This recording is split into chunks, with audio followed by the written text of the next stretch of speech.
presentation of Fox Sports. We are Baltimore. We are Wisconsin.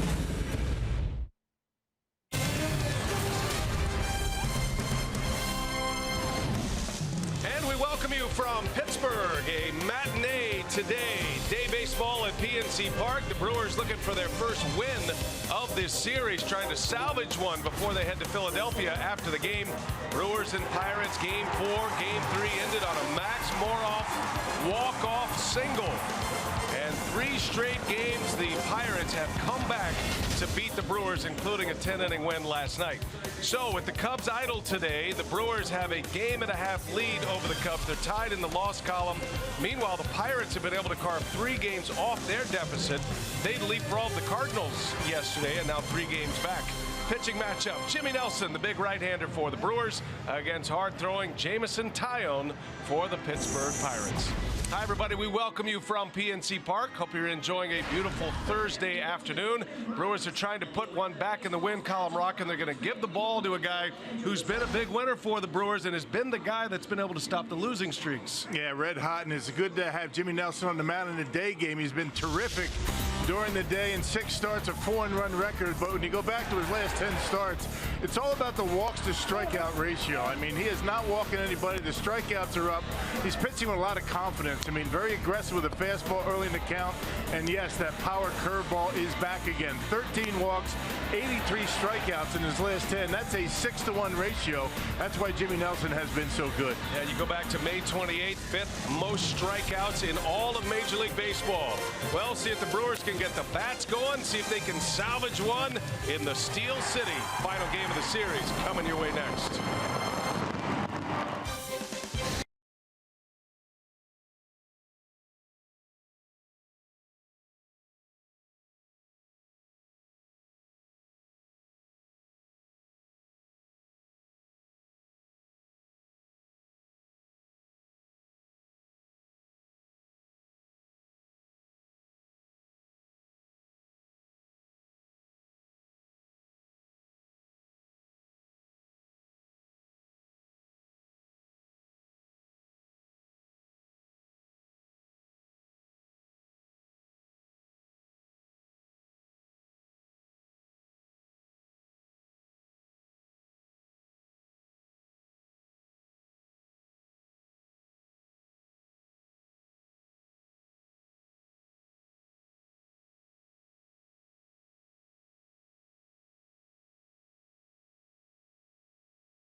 sun shining brightly in Pittsburgh today. It's a warm afternoon, and Brewers baseball on Fox Sports Wisconsin is presented by Potawatomi Hotel and Casino.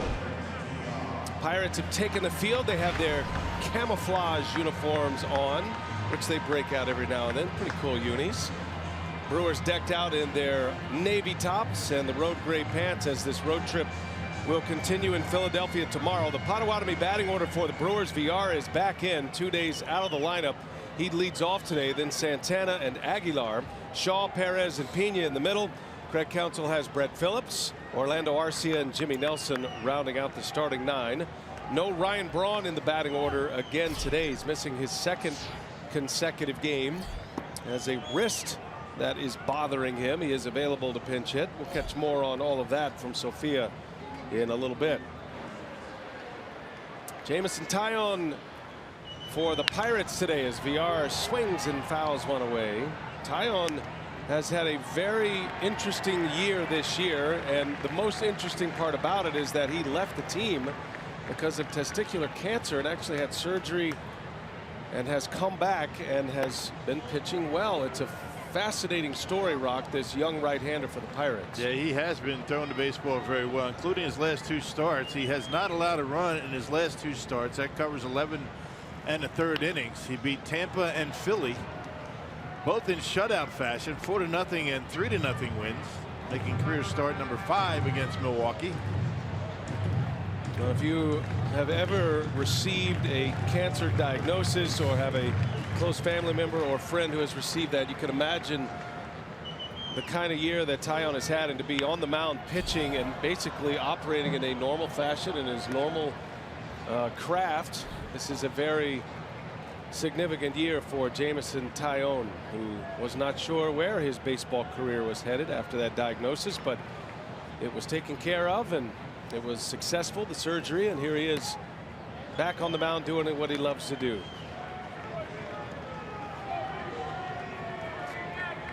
3-2 the count on VR, switch hitting second baseman.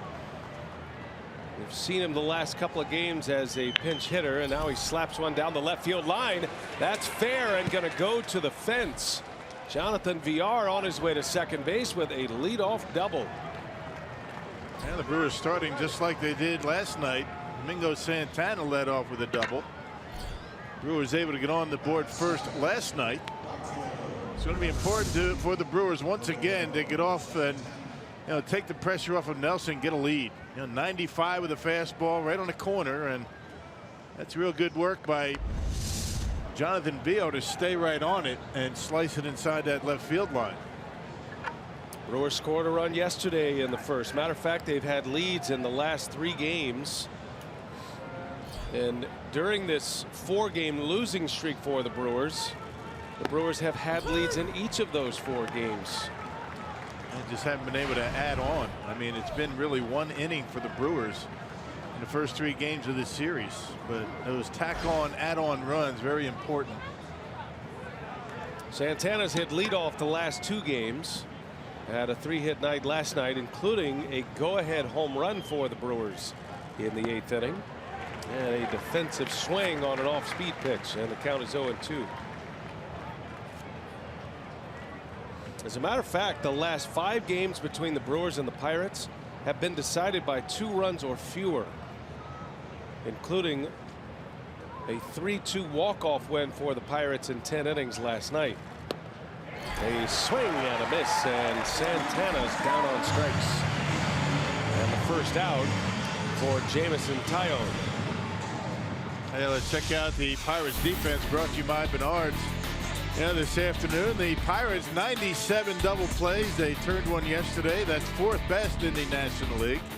Marte, McCutcheon, Polanco. They've got the 3 outfielders back. Harrison, Moroff, Frazier, and Bell from 3rd to 1st. Chris Stewart behind home plate. So the Pirates have some of their regulars sitting this one out today. Well, the Pirates have had 3 walk-offs on this homestand, 2 against the Cardinals and then 1 last night against the Brewers. And they're getting production from their young players, and it is their young combo up the middle today with Max Moroff at shortstop, who had the walk-off single last night, and Adam Frazier at second base, who had a walk-off hit against the Cardinals on Sunday. rewarding those two with some playing time. Jesus Aguilar in the 3 spot in the order today with Braun out once again. Yeah, the Brewers have 2 pretty big bats out of the lineup. Not only Ryan Braun, but Eric Thames not in the lineup today.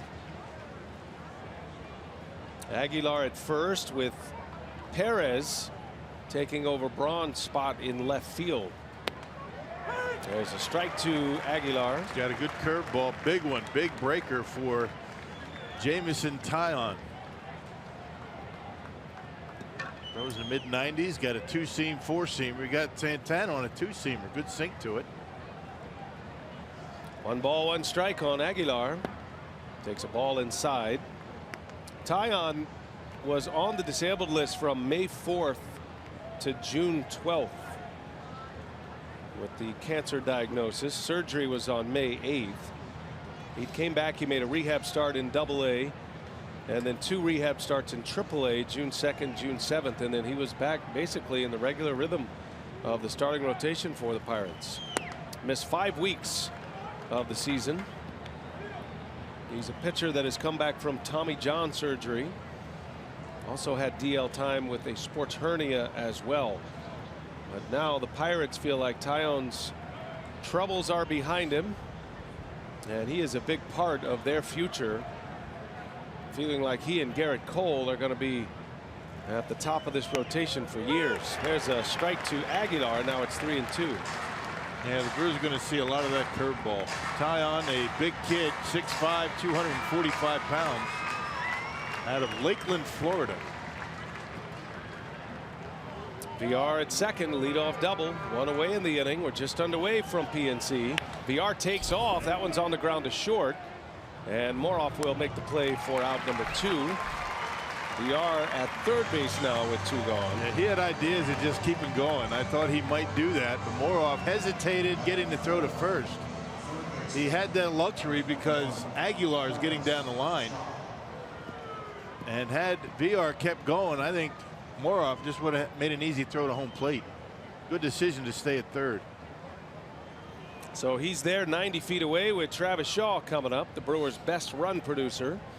69 RBIs on the season for Travis Shaw. Shaw right now is inside the top 10 in the league, currently 7th in the National League in RBIs. Nolan Arenado is the league leader in runs batted in with 80. Hit 3 home runs in a game against San Diego, and among the top hitting third baseman in the league. Arenado is at the top, but Shaw is right there with some of the best in the business. A tough guy to pitch to because he shoots the ball all over, line to line. He's having a pretty good series. He hit one into the Allegheny River first game of the series. 6 hits in 13 at-bats. He has a double to go along with his 21st home run of the season, and all 3 of those RBIs coming on a 3-run homer. That was actually on Tuesday, not Monday. Monday, the Brewers led 2-0. Lost that game by a final 4-2. Had a 3-0 lead on Tuesday. Lost Tuesday's game 4-3, and then had a 2-1 lead yesterday in the 8th inning and lost 3-2 in 10. And now the Brewers are 3-7 against the Pirates this year. 1-5 is their record here at PNC Park. For those of you who go back a few years, you'll remember that the Brewers owned the Pirates for a number of years. At one point, it won 21 straight games against Pittsburgh at Miller Park. Shaw draws the walk, and Taillon now with runners at the corners in this first inning for Hernan Perez. And not sure that wasn't one of those unintentional intentional jobs right there with Perez on deck. As hot as Shaw's been, first base open. That's the other part of Shaw's game. Good eye at the plate, good on base percentage. If they're not going to throw him strikes, he's going to take his walk. First and third, the Brewers threatened in the first, and Hernan Perez at the plate. Had a couple of hits in Tuesday's game, starting at second base, including a first inning double in that game. Perez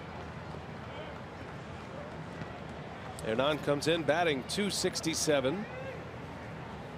Has 11 homers, 36 runs batted in for the Brewers this year.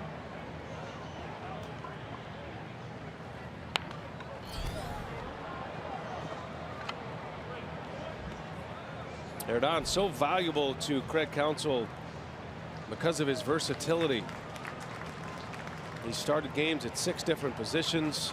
If there is an injury or a day like today when Braun needs a day out of the starting lineup, Perez can cover left field. He can also cover all 4 infield positions, including the shortstop position, in which he came up as in the Tigers organization.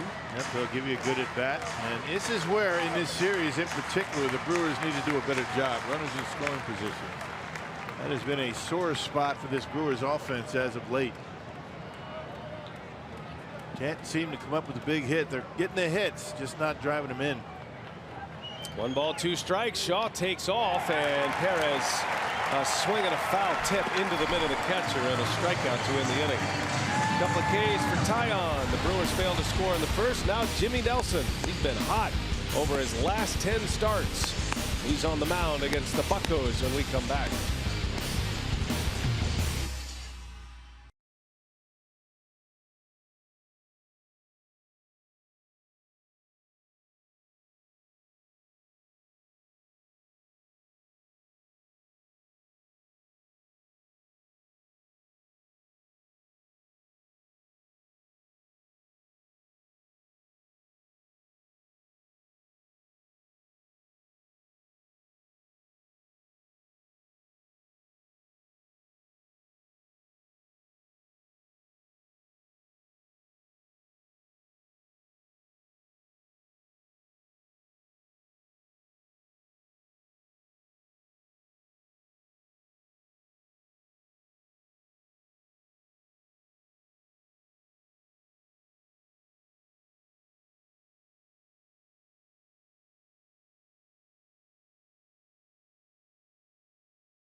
The surging Pirates.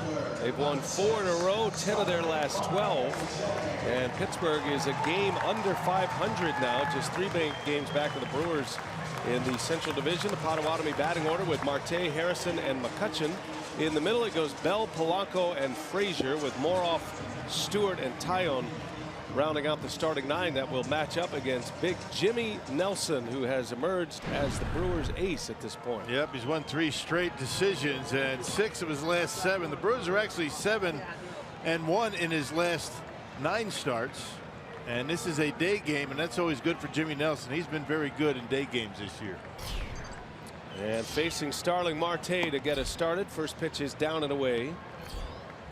3rd game back for Marte, who returns from a PED suspension. He was out for 80 games. Went through the Pirates minor league system on a rehab assignment. And arrived back here Monday to be with the team. Wasn't eligible until Tuesday. Had a press conference on Tuesday. Was very apologetic and humbled by the experience. And now the Pirates get their leadoff man back and their left fielder back. You might remember the Pirates had Marte in center field to start the season, moving Andrew McCutchen out of his spot. That's backhanded by Aguilar. He is a long way from home, and Nelson beats Marte to the bag. Yeah, a little risky for Aguilar, but he's able to make the play. Good job by Jimmy Nelson getting off the mound very quickly. So, you know, no easing into the game for Nelson. Makes a pitch and has to bust it over to first base. Actually, Aguilar really the only one that could have made that play. I think that VR might have been there, but Starling Marte runs very well. Might not have been able to get there in time. Jimmy Nelson beats him to the bag. Just barely. Wow, just got him. What do you got on the feet first slide at first base? It always slows you down, but you can't convince runners of that. See that a lot.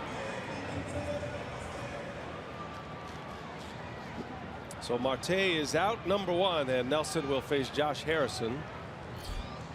He's delivered some big hits in this series so far, including a game-tying 2-run home run on Tuesday.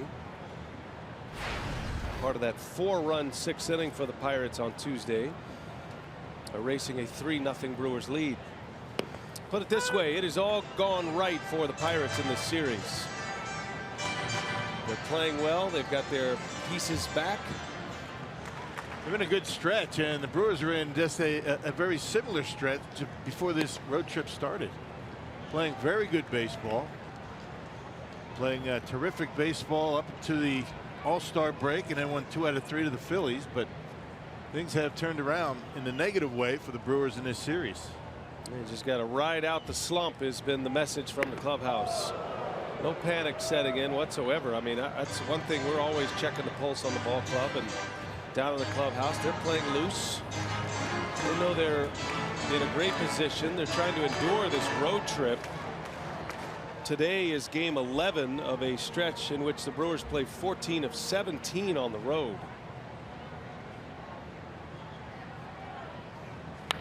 There's a liner right to Aguilar. Wow, how about the positioning of the infielders for these first 2 hitters? Yep, Aguilar playing way off the line, but even with the bag, the further you are off the line at first base, the shallower you have to place. You're able to get the first on a ground ball. Let's check out the rest of the Menards defense. It's Perez, Phillips, and Santana. Brett Phillips gets to start in center field. Shaw, Arcia, VR, and Aguilar, who's been busy already today, and Manny Pini behind home plate. Brett Phillips has one of the best arms you'll ever see in an outfielder. He uncorked one the other day here in Pittsburgh that was clocked on the StatCast gun, or the measurement, at 102.6 miles an hour. Yeah, that's pretty good. It was with a running start, and it was on a cutoff and relay, and he threw the ball from basically from the fence to the skin of the infield dirt and had very little hump in it. Right. If you know what I mean. It didn't drop at all. It was a missile. Yeah, perfect throw, right on the money as well. 2 outs for McCutchen. In the air to right field. Long run, Santana. He'll cruise over and make the catch. And Nelson's off to a good start in Pittsburgh. Brewers and the Pirates.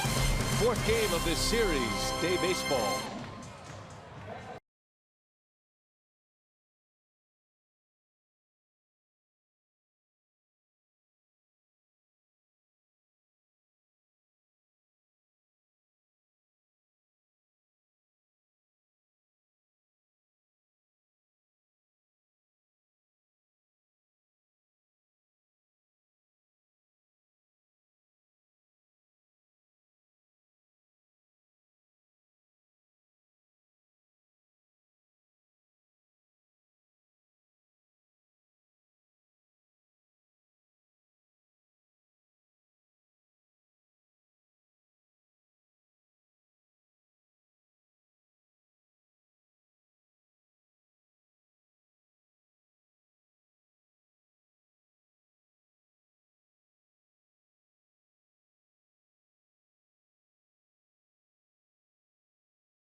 here. The Brewers looking to avoid the sweep. No score as we head to the second. Our scoops from the clubhouse brought to you by Car Soup. Manager Craig Counsell without 2 big bats in his lineup today as Ryan Braun is missing his 2nd straight game. Counsell said that the wrist is bothering him a little bit more than the calf, and really the 2 off days they're hoping that they can keep Braun as close to 100% as possible. And Thames has played every day coming out of the All-Star break, so today is a scheduled day off for him, and kind of a similar story for him. Counsell wants to try to keep him fresh, especially with him having played left field last night. All right, Sophia, thanks. And you figure the Brewers go to Philadelphia for 3, and then there'll be an off day Monday. And then the Brewers go to Washington, D.C. for a 3-game series against the division-leading Nationals. As they map out the rest of this road trip, probably see Braun for the 3 games in Philly. Manny Pena leads off for the Brewers in the 2nd inning. Tyone's got him down 0-2 quickly. And both of these guys, these starting pitchers, throw a ton of strikes. They like to work ahead in the count. They don't walk many. Hitters better be ready to swing. And Pena pulls it foul. Pena and Jet Bandy are the catching combo again with the Brewers after Stephen Vogt was injured here on Monday. Vogt's going to be on the disabled list for a while. 4 to 6 weeks is what the medical team is guessing for the Brewers. Out with an MCL injury to his knee, his left knee. He was involved in a brutal collision at home plate in game 1. So Bandy returned to the ball club. And this is the catching combination that started the year for the Brewers, and Pena and Bandy. But Pena has emerged as the best performer of the group as he takes a called strike 3. And already Tyon has 3 punch-outs. And another curveball. He struck Perez out on a curveball. And gets Pena looking at one here. Yeah, drops it at 80 miles an hour. Yeah, right at the bottom of the strike zone. Chris Stewart holds it nicely for Ryan Blakeney, the home plate umpire. Here's Brett Phillips now, getting the start in center field today. Started the game Monday after his pinch hit home run Sunday, his first career major league homer. So getting 2 starts in this series against the Pirates. Good looking young player. Came to the Brewers in the trade with the Houston Astros that involved Carlos Gomez and Mike Fiers. He was one of the 4. Half of that trade represented in the Brewers outfield today. Santana and Phillips.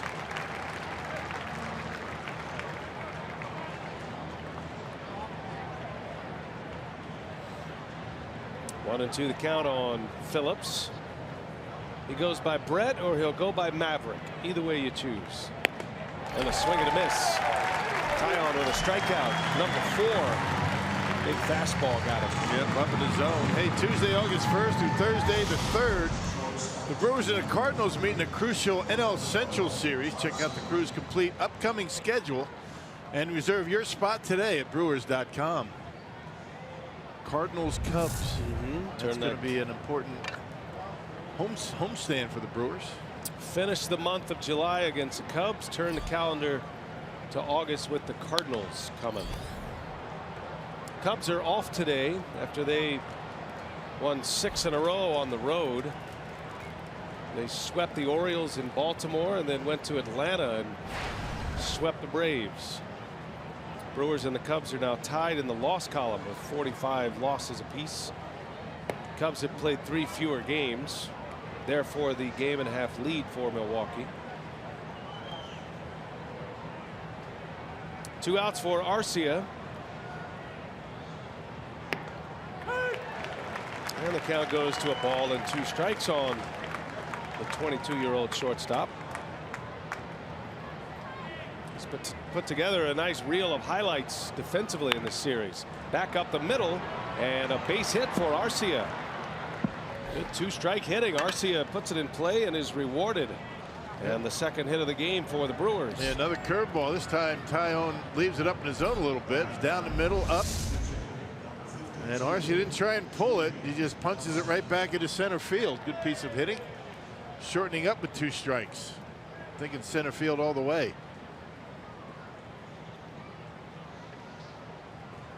Well, Arcia continues to hit, average north of 280 coming in. Bringing a little offensive prowess to his already substantial defensive game. Well, that'll at least clear the pitcher spot as Jimmy Nelson bats in this second inning. Always prefer to have a pitcher at the plate as opposed to leading off the next inning.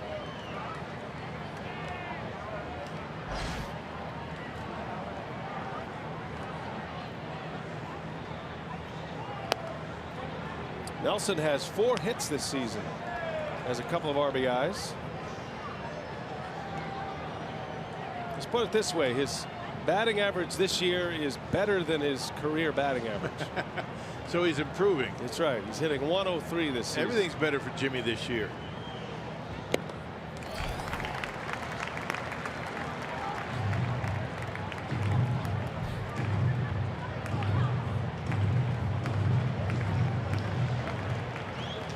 That's the career. He's on the highway.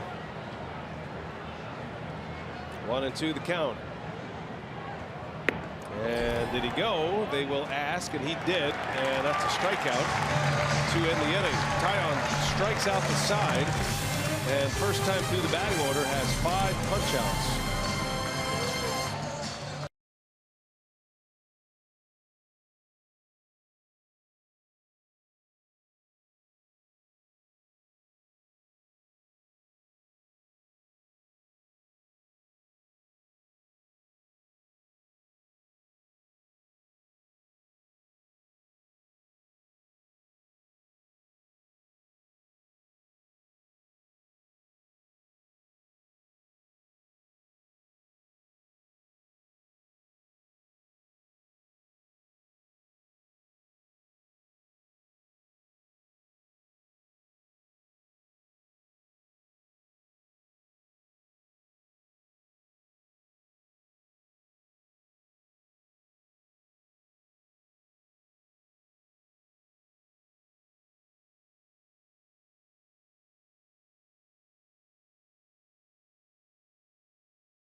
Nelson delivers, and a swing and a miss. 2-2 pitch. Down he goes. A swing and a miss. Jimmy Nelson. Nelson is set to deliver the 0-2 pitch. Quick strikeout. Again, the 2-2. Oh, strike 3.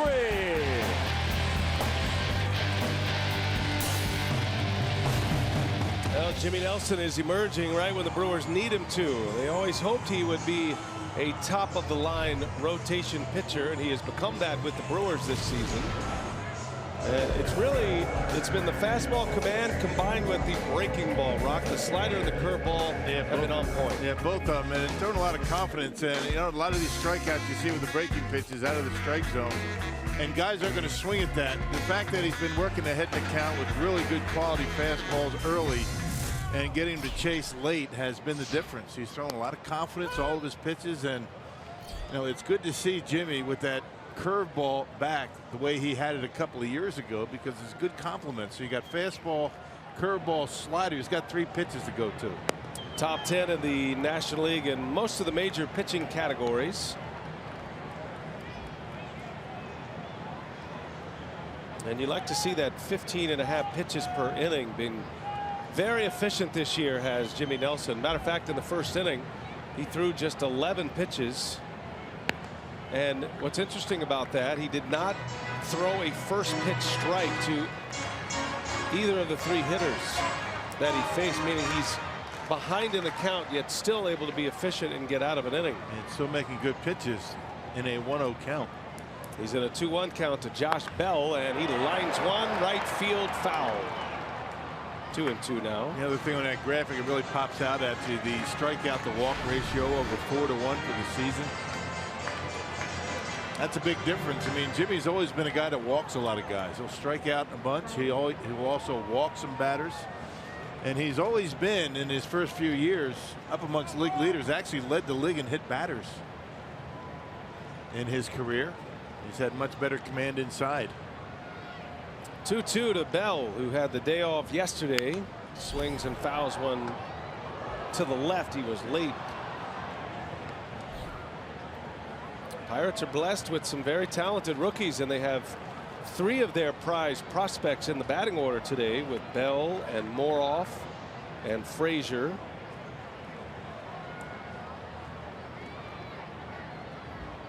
Two and Bell able to lay off. Count goes full. Wasn't too long ago these guys were starring in the Pirates minor league system, all in the same lineup in Double-A, and now they're here in the big leagues together in the lineup on this Thursday afternoon. Pirates have done a good job here. They've been able to win, get to the postseason. They've been able to maintain a very good farm system, producing major league players pretty much every year. Got to give them a lot of credit. They feel like they are a division contender once again, and the way they played so far in this series, they certainly are. They're just 3 games back of first place. It's a ground ball. The shift is on. Villar's got to hurry it over to first and gets the throw there in time for out number 1. Well, it pays off to have a strong arm second baseman like Villar. Think about the defensive positioning and the way the Brewers have been able to get their outs in this game. First 2 hitters, well defended, well positioned, and you can say that once again. And you can put Villar out there because of his throwing arm.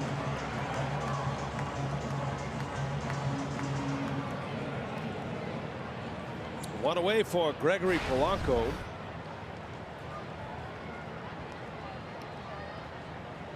Speaking of prospects who have emerged in the big leagues, Polanco had such a big year last year. The Pirates rewarded him with a 5-year contract. He scuffled a little bit this year. He's below expectations on the numbers, but starting to hit better lately, starting to play better defense as well, and we've seen all of that in this series. Had a 4-hit game here on Monday and threw out a runner at the plate. And big hit yesterday in the 9th inning against Knable. Base hit to right. Set the Pirates up to tie it.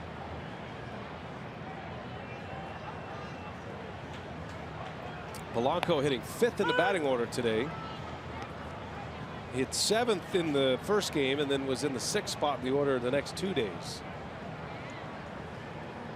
Again, the Pirates have a lot of the regulars out of the lineup, so he scoots up a little bit.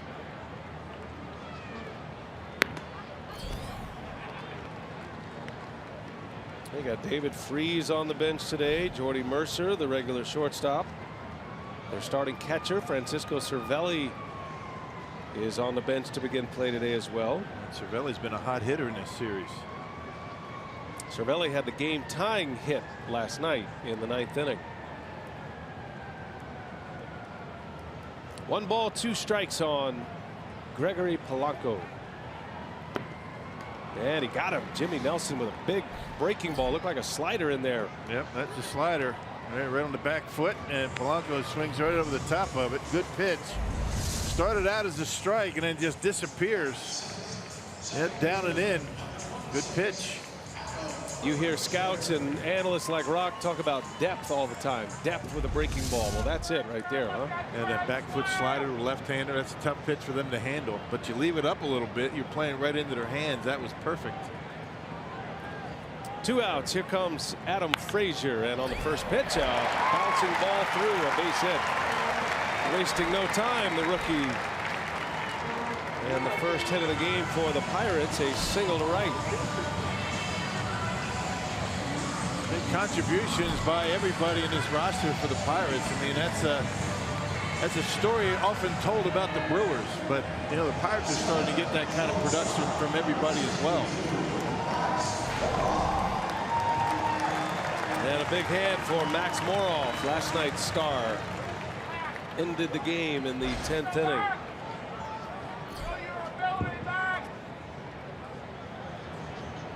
Moroff scored the tying run last night. He pinch ran.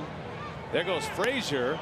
Pena's throwing to second base on the money. The tag in time. And Frazier thinks he's safe. He's asking for his dugout to look at it. Well, of course, you know, the hand is up for Clinton Hurdle, and they're going to take a look at it. I think players can stop asking their bench to look at plays. They do anyway. They look at everything that's close. I'll tell you, this is a heck of a throw by Pena. I thought he didn't have a chance, but pretty good throw, good tag, and I think Clinton Hurdle wants him to go to a replay. Hands on, tags there. I think he might be safe.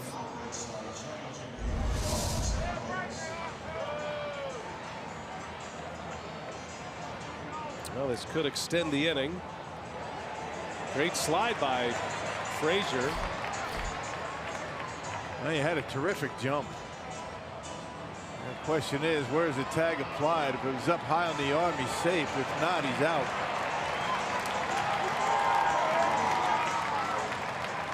Mike Winters is the crew chief on the right.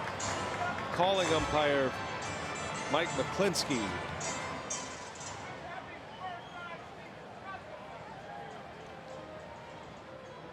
Yeah, tag's not until the right hand is on the base. One thing, if Arcia, instead of showing the umpire the tag, if he keeps the glove on Frazier, might have a chance to get him as well. But right away, Frazier thought he was safe, and here comes the decision. He is safe.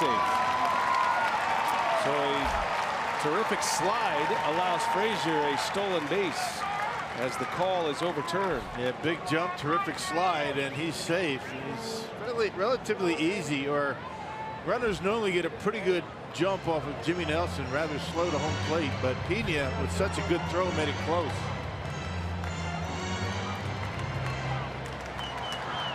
Well, instead of the inning ending at second base, Nelson back to work. Count is 1-0 on the hitter Moroff. And now a runner in scoring position for the Pirates.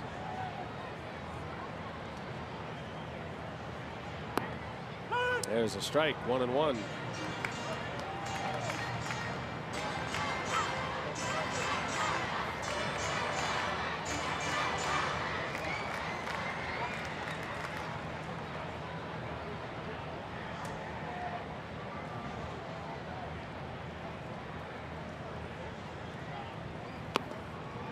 Moroff is playing in just his 26th game this year, only his 28th game in the majors.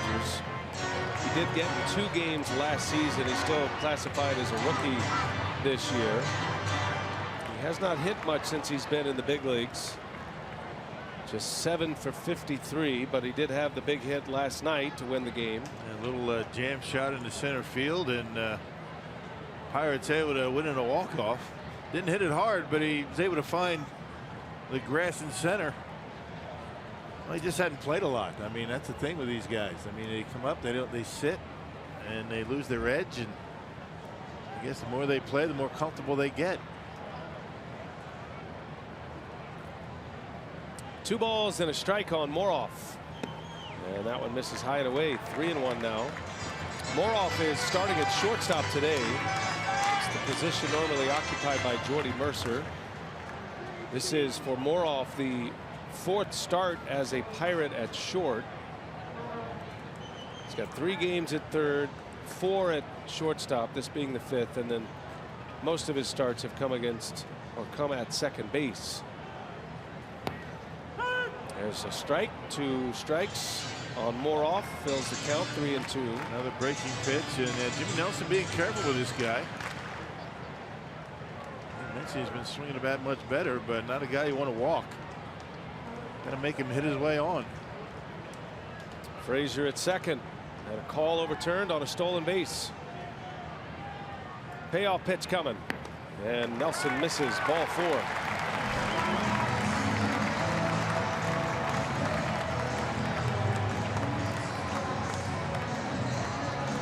So 2 on now with the 8th place hitter Chris Stewart coming to bat.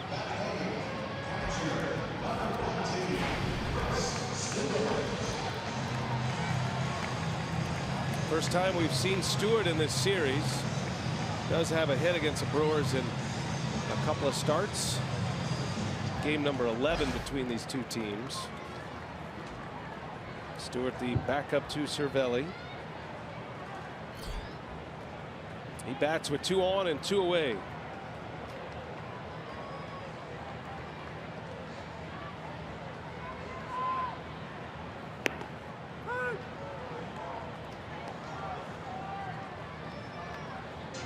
Stewart, another guy that's had a difficult time coming up with hits. 179, 2 RBIs. Cervelli gets the lion's share of the playing time behind home plate. Stewart very good defensively, though. And a little flare. That's going to fall. A base hit. Frazier is around third. He'll score. Oh, the Pirates are flaring the Brewers to death here in the last 2 games. That's the 3rd consecutive flare hit to right field that has produced a run. And the Pirates strike first. That's when you know you're going well as a team, when these kind of hits fall. That's pretty good slider, and Stewart, who has had a difficult time coming up on any kind of hit, let alone an RBI, able to dump one into short right field right off the end of the bat. Hey, go back to the Max Moroff at bat, though. I'm not sure why you throw a curveball on a full count, to Max Moroff. He threw the curve, he missed with it, and then he had to deal with Stewart. And now Nelson has to deal with Tyon, the Pirate pitcher. It's a foul ball. Well, that overturned call at second base has proved costly for Jimmy Nelson and the Brewers. Looking at a quick inning. No runs in, facing only 3 batters. Instead, Nelson's had to make more pitches and has given up the first run of the game. Instead of getting to the dugout and preparing for the 3rd inning against 7, 8, 9, Nelson trying to retire the pitcher here to get out of this inning. All that counts and adds up. Great slide by Frazier.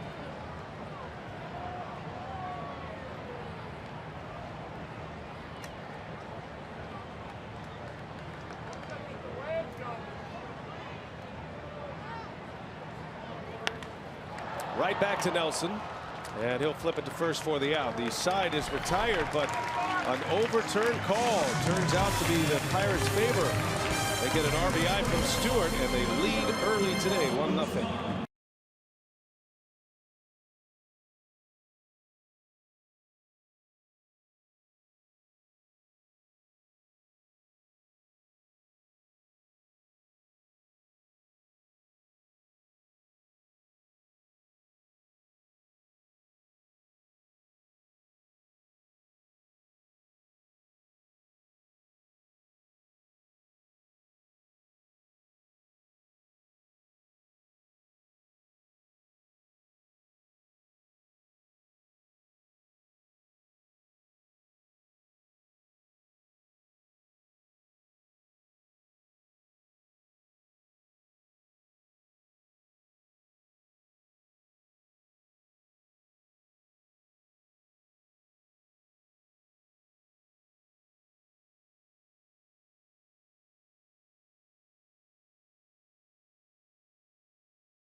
Milwaukee Brewers baseball on Fox Sports Wisconsin is brought to you by the Wisconsin Lottery, reminding you to please play responsibly. And by Toyota. Let's go places. Hey, with MLB.TV Premium, you can watch every out-of-market regular season game live on over 400 supported devices. Plus, get a free subscription to @Bat Premium, the #1 app for live baseball. Go to MLB.TV for details. Oh, man, you got to get on that ice cream quick, young lady. There's no dilly-dallying around with an ice cream today. You're going to be drinking it. Looks pretty good, though, huh?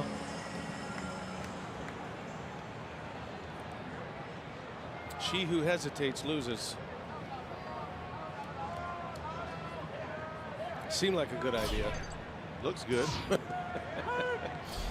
Brewers trail 1-0 as we go to the third inning.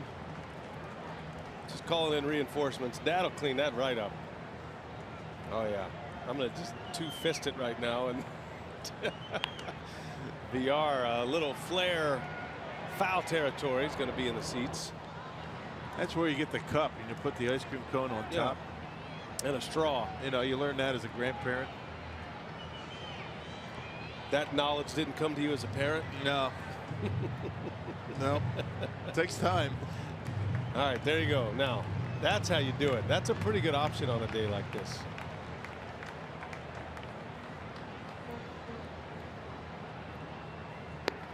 As a called strike 3. And VR is rung up. Taillon has 6 punch-outs in 2 1/3. He's faced 10 batters. He struck out 6 of them. Yeah, good command with a fastball. We saw that last night. You know, with Garrett Cole, and the curveball's been money for him as well. And that'll bring up Santana.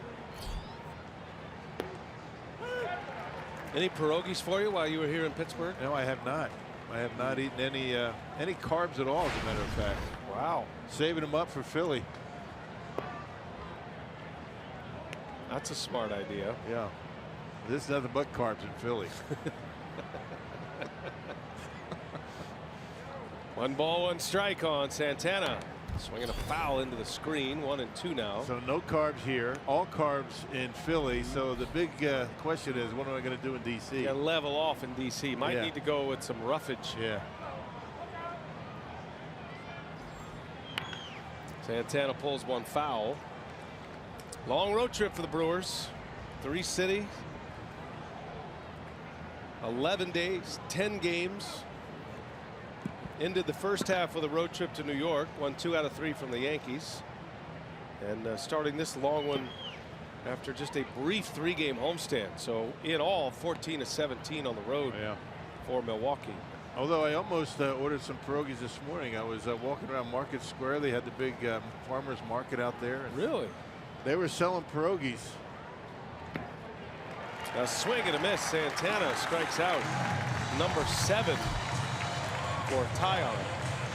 Yep, half of the fastball and then half of the curveball. He struck out Santana in the first inning on a 2-seamer.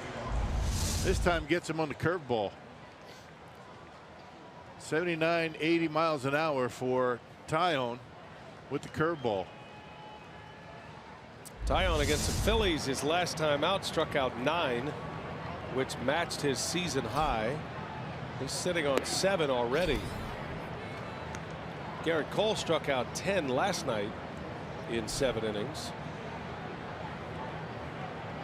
Brewers hit a lot of homers and they strike out a lot, and they're in the strikeout wheel so far. Yeah, and when they don't hit home runs, they have a difficult time scoring runs like they have on this series against the Pirates. Jesus Aguilar in a 2-0 count takes ball 3. It's going to be an important factor down the stretch for the Brewers to be better with runners in scoring position. Getting around 250 as a team right now. Aguilar lines one to left, and it's in and out of the glove of Marte. And Aguilar is on. Made a great effort for it, but couldn't secure the ball. And it was a humpback liner out there. Aguilar was out in front, had some topspin on it, and The closer Marte got to it, the more it was sinking toward the ground. Fully stretched out right off the end of the glove, and that continues the inning for Milwaukee. Right off the end of the glove. Never really had it, but kept it close. And so that's a base hit for Aguilar with 2 outs. We'll get Travis Shaw to the plate.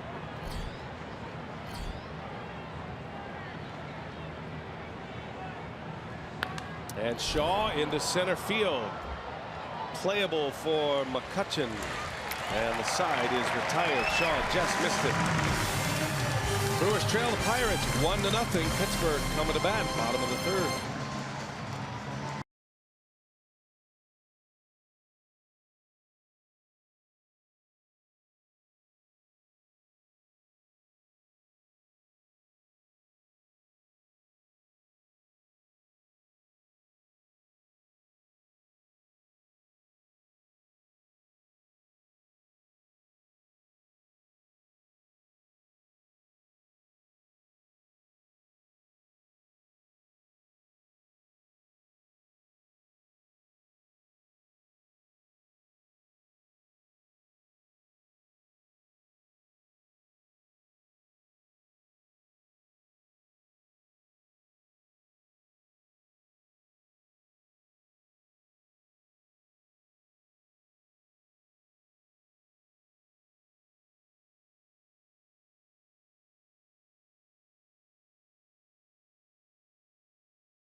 Good story there, Jeff. Maybe Vin Scully thinking about a comeback this year with the Dodgers on this incredible run. 33 games, pursuing 30 games over 500. They've been at that mark for a while. They're 66-29. I beg your pardon, almost 40 now with 3 more wins. And they have the longest winning streak of the season in the National League, tied with the Astros for the Major League lead.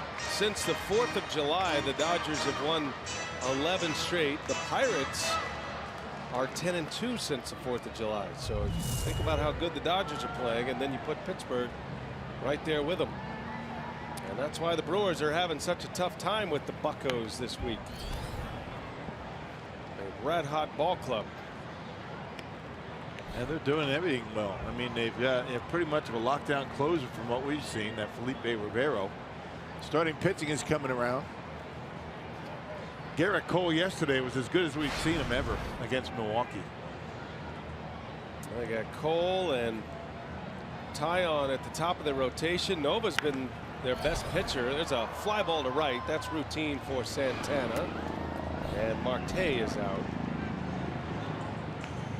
Yeah, there's a lot of reasons to like the Pirates right now. They've got a good bench.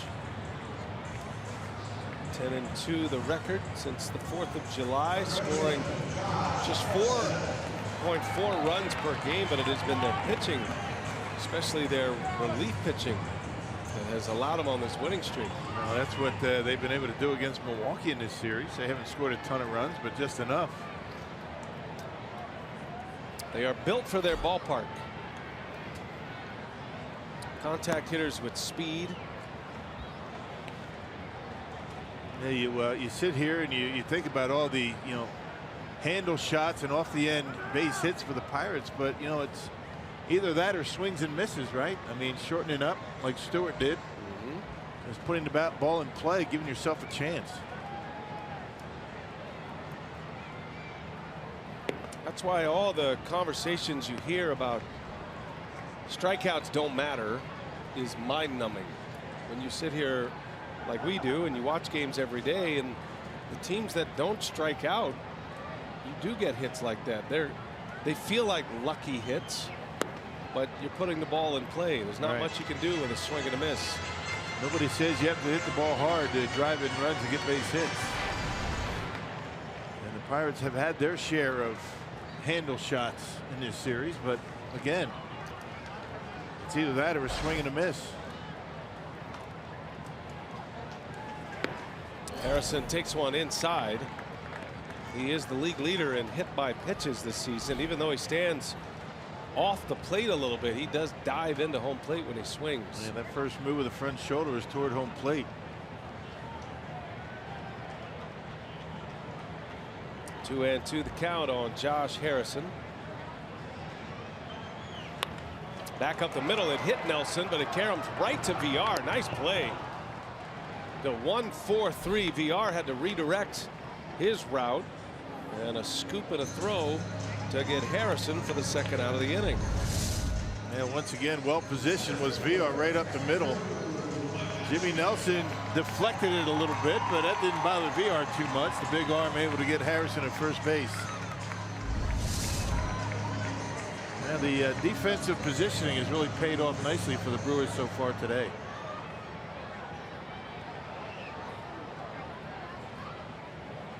So 2 outs. Here comes McCutchen now.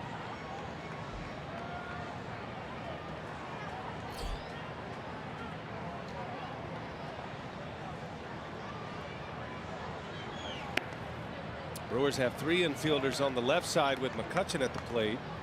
They've got Aguilar, the first baseman, way over between first and second. Yeah, but even with the bag, so he is still able to get back to first base on a ground ball to the left side. There aren't many teams that shift like this on McCutchen. But the Brewers follow those spray charts, and this is where the most common ground balls are going, which is why the infield is where it is. Part of that is the fact that Jimmy Nelson's on the mound as well, a ground ball pitcher. There's a high strike on a breaking ball.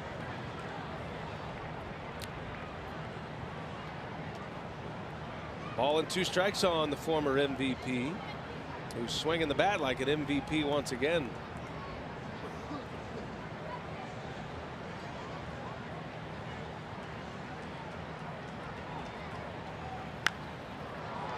Popped him up shallow right. Santana will ease in. He's calling, and he's got it for the out, and that's a 3-up 3-down inning for Nelson. 3 in the books in Pittsburgh. It's 1-0 Pirates. Brewers coming to bat.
0-0, and an update for you on Eric Sogard, who yesterday began a minor league rehab assignment with that left ankle injury with the Wisconsin Timber Rattlers. And Craig Counsell said the day went as scripted for Sogard. He played 5 innings of second base, went 0 for 3 in his at-bat. So today, the plan will be for him to play a little bit more, play the majority of the game, likely take 4 at-bats. And Craig Counsell says that if all goes well, Sogard will join the team in Philadelphia later this weekend. Excuse me. All right, Sophia, thank you. And that'll mean a roster move is coming, and it is interesting to try to think along with the Brewers and what they will do with their roster. Hernan Perez leads off for Milwaukee. We play in the 4th inning now. Brewers down 1-0. Right now the Brewers are carrying 4 bench players, 4 position players. I don't think that's going to change. I think Craig Counsell is comfortable with that at this point. The first to have that extra arm in the bullpen. Versatility of guys like Perez and VR, Sogard, that allows Counsell to keep that 4-man bench.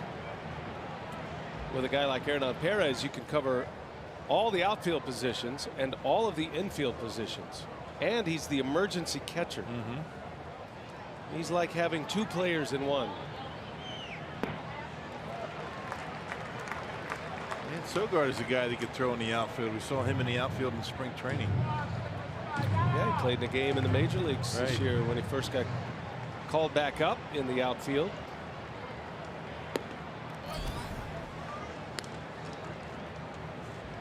Well, the Brewers will be glad to get Sogard back, hoping he can have the kind of impact he did when they first pulled him up from AAA after major knee surgery last year.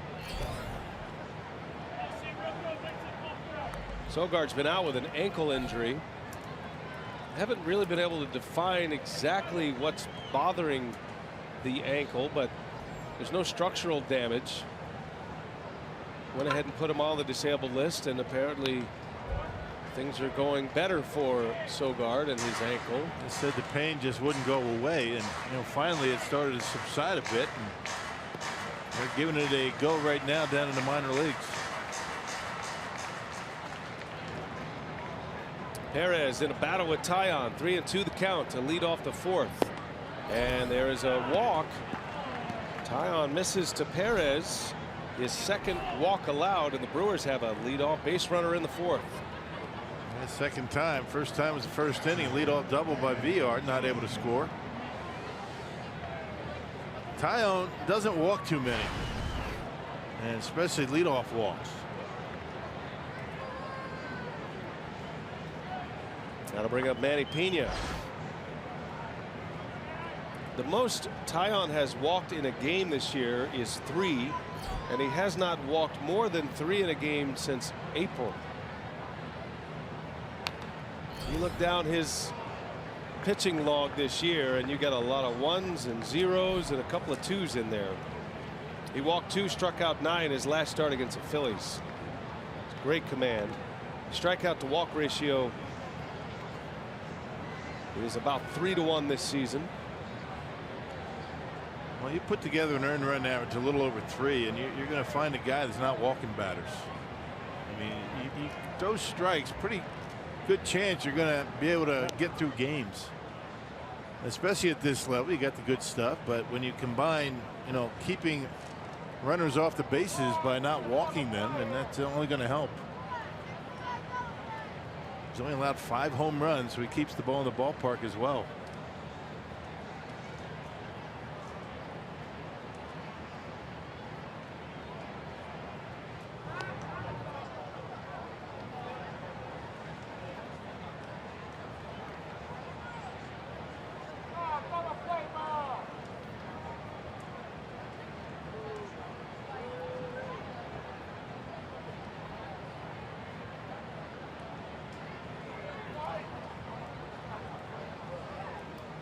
Oh, 0-1 to Manny Pena. Inside for a ball.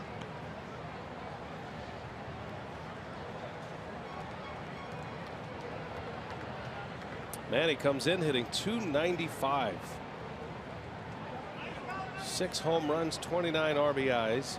Plays in a 5-game wheel through the rotation. Will play 3 of those games typically. A 3-2 split is how they call the catch and combo. And Pena gets jammed. One hopper out to second base. The shovel to second. Not in time. That was a risky play by Moroff, and Perez, who read it well, able to get to second base, and now it's first and second with nobody out. Yeah, I think Moroff didn't think he had to play at first base because of the soft pop-up. He thought Perez wouldn't get a good jump. Well, he keeps creeping towards second base, and I think that he thought that was his only play. Because Pena, when he hit the baseball, started to run hard right away. But good base running by Hernan Perez to read it.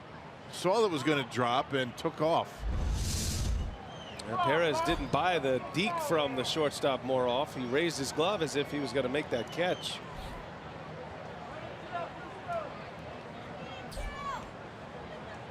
Not the hardest hit ball that Manny's had all year, but it's a base hit.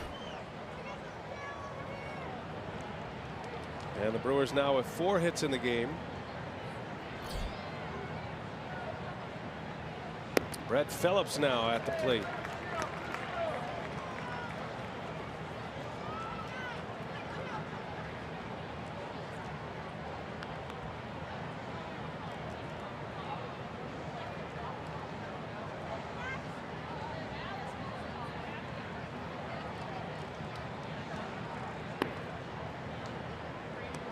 Well, big spot for Phillips. You heard Sophia's report about Sogard coming back.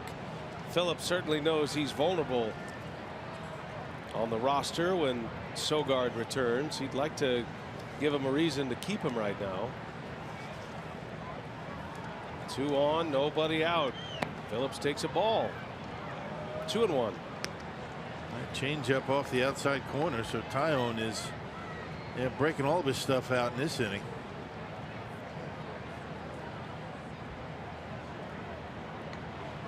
Phillips has a count in his favor. Big home run hitter in AAA this year. And he lines one to right on the run. Polanco, he reaches out, can't get it. And fumbles it in right field now. Perez is going to score easily as Brett Phillips delivers with an RBI double, and the Brewers tie it up here in the 4th. Yeah, it was a fastball up and in. Actually, it looked like it was right down the middle of the plate, and he hooks it down the line. Check it out. That's about 94 miles an hour down the middle, and Brett Phillips comes up big with a double. Still nobody out. Yeah, second and third and a run in. Yeah, that's just what Phillips needed right there. Ed Cedar with nobody out, not taking any chances, sending Pena. Keeps him at third base. Yeah, both Perez and Pena had to hold up just for a moment to make sure it wasn't going to be caught. So now second and third, nobody out for Arcia. Always ready to swing at the first pitch. And he drops a bunt down, or attempts to, and bunts it foul. So that had a chance to work had he gotten it down towards third base. Josh Harrison was actually a little bit behind the bag. He'll scoot up this time around. I'll tell you what the play would be. Just push bunt towards second base. You're driving the run, then you get Phillips over to third base. Got a bit of a shift on, and that is dropped by Stewart. That'll be a ball. 1-1 the count. Even if they get you out in a situation like that, you push it toward that second baseman. RBI, advance the runner. Bit of a safety squeeze. Arcia had a hit his last time up. You got the pitcher coming up next. Ooh, inside, almost leaned right into one, didn't he? That's that curveball from Tyone. He's been a pretty consistent pitch. He's struggling with it a bit in this inning.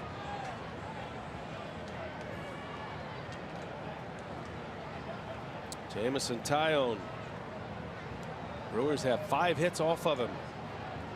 All 3 batters have reached in this inning.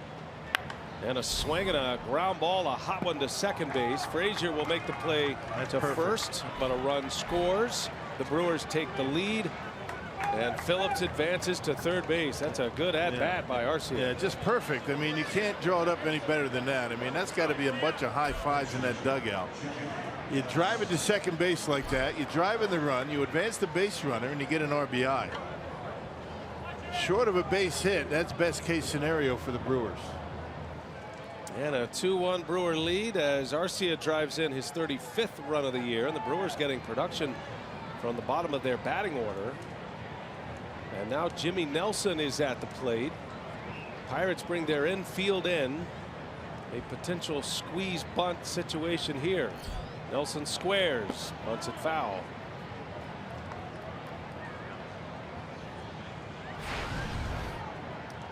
Well, you got good speed at third base. Pretty good instincts over there in Brett Phillips.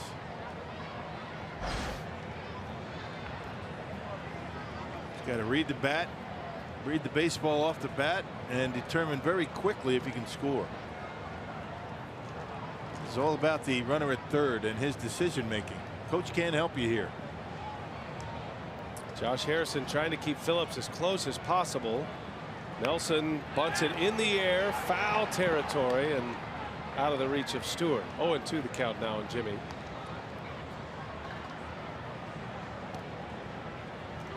In a perfect world, Jimmy Nelson bunts that ball down the third baseline. Harrison has to stay relatively close to the bag to keep Phillips close.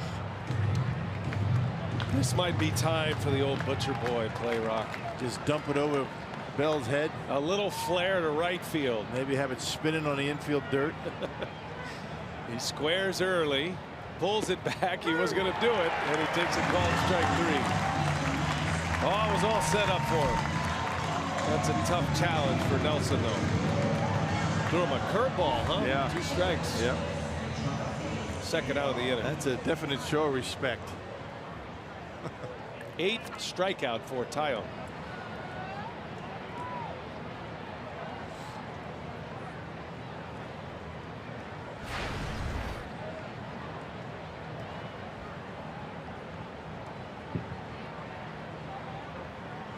Jonathan VR at the plate, rolls one to first. Bell will take it to the bag, and the inning is over. But the Brewers score twice. They get some heat from the bottom of their order. Brett Phillips, the rookie, getting a start at center field today. Drives one down the right field line to drive in the first run to tie it. Arcia puts the Brewers ahead 2-1 Milwaukee.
Fourth inning, they lead now 2-1.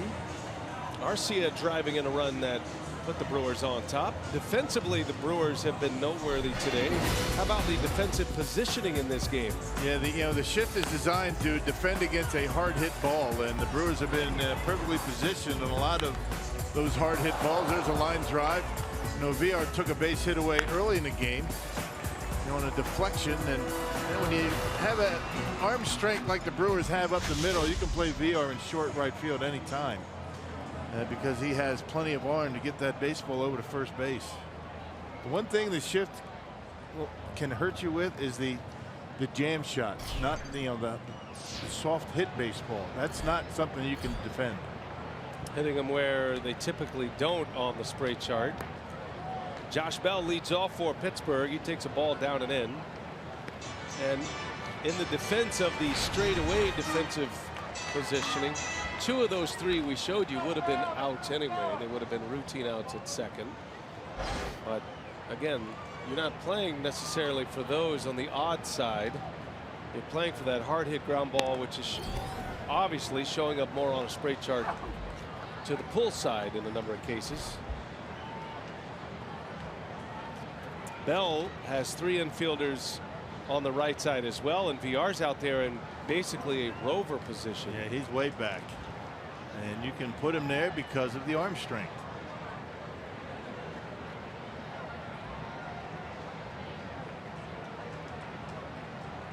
One ball, 1 strike on Josh Bell, switch hitting first baseman, the rookie. He has been terrific for the Pirates this year. 17 homers, tied for the club high in that category, and has 48 runs batted in. He's only behind McCutchen in RBIs.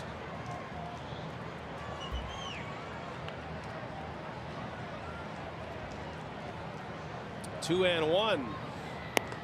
2 and 2.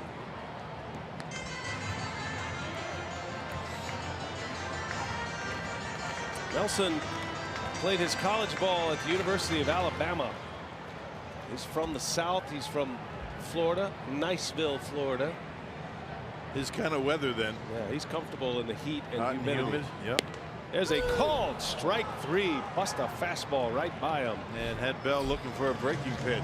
That one had plenty of the plate that time. Nelson with just his 2nd strikeout. First out of the 4th inning. Set up outside, but he threw it right down the middle. Got the call. 95 miles an hour. Jimmy Nelson has been terrific in day games. We talked about it pregame show. 4-1 in day games, a 1.58 ERA in 6 starts. He'll go through about 3 jerseys on a day like this. Gregory Polanco, a swing and a foul. How many Brewers TV golf shirts have you gone through today, Rock? Just 1. How about you? Same. It's not too bad. I think I'm getting used to the humidity up here. Oh yeah, feels good. Easy to get loose. They're trying to sweat us out of this ballpark, but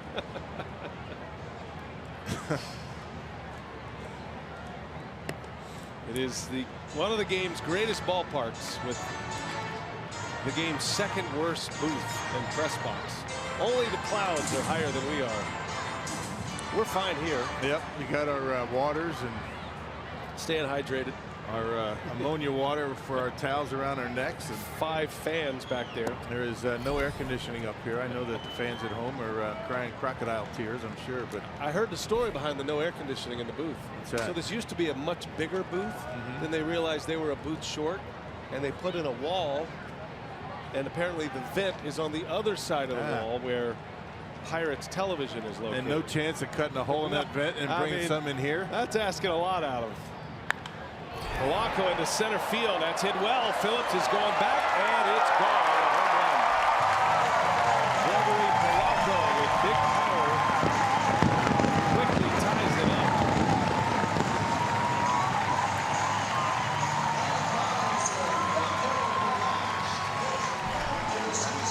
Ninth home run for Polanco, and it was a no-doubter, a 400-foot blast. And Pena setting up outside, and just like he did to Bell, he missed his spot, and Polanco hits it a ton out there in the center field. No doubt that was going. 105 miles an hour off the bat exit velocity for Polanco. Just like that, the Pirates have evened it up.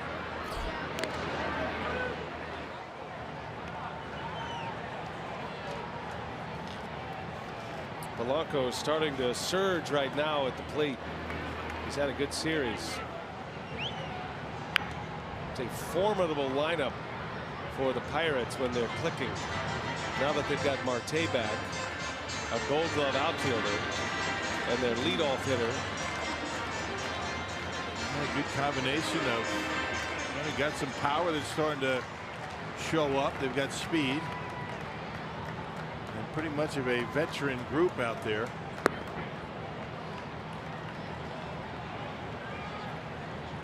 I figure the window of opportunity for the Pirates might be closing a bit, at least for a while. They got some guys getting up there in age. David Freese, Mercer, McCutchen. McCutchen's a free agent at season's end. Cervelli. But yeah, they're playing some pretty good baseball. Nelson comes back to strike out Adam Frazier. His third punch out, second of the inning.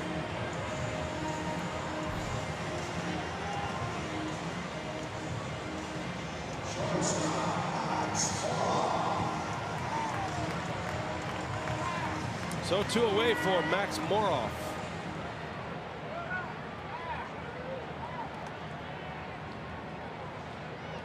Moroff drew a walk in the second inning, helped set up a run scoring inning for the Pirates. Chris Stewart drove in a run with 2 outs in the second.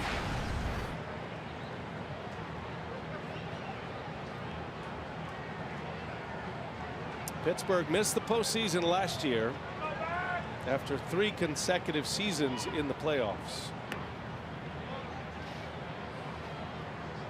They went from 1992 to 2013 between playoff appearances. 20 seasons between playoff bids before they made it in 2013. They lost in the division series that year. It was a good series against the Cardinals. And then they ended up in the wild card game the next 2 years.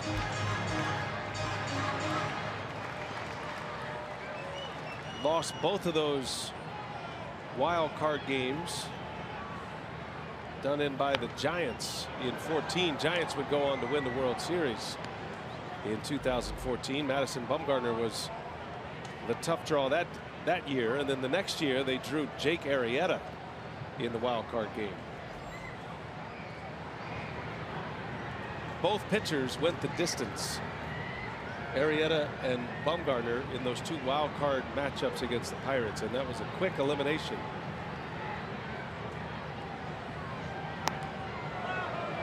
Another walk to Moroff. Must be the scouting report on this guy. The fact that was that 3-2. A lot of breaking balls to this guy. Remember that 3-2 curveball that he walked on back in the second inning. That extended the inning. The Pirates would get a run. That rocks house. He's getting a fastball here. No, he got a slider. You just lost your house. Summer, where am I sleeping when I get home? Moroff strikes out. And Jimmy Nelson strikes out the side. I'll just sleep in his booth. How's that? Rock is homeless.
Here as we head to the 5th in this series finale, the Brewers trying to snap a 4-game losing streak, and last night it was Domingo Santana adding to his Powerball home run count, his 16th of the season, a home run out of Juan Nicasio last night.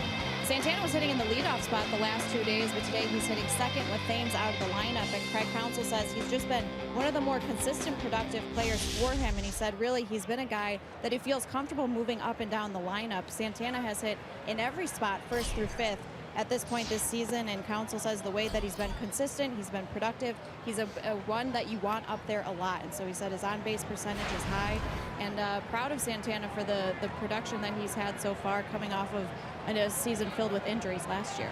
All right, Sophia, thanks as Santana leads off this 5th inning, and on the follow-through got a good piece of Stewart behind the plate. Santana brings that island chill to a major league ballpark, which can be construed when you're not playing well, and if you're in a slump, as you're not caring or you're out of it, disconnected. Yep, low effort, but it's not the case with him. Very calm, very relaxed up there until that baseball is on its way to home plate. Then he's got those lightning hands to the strike zone.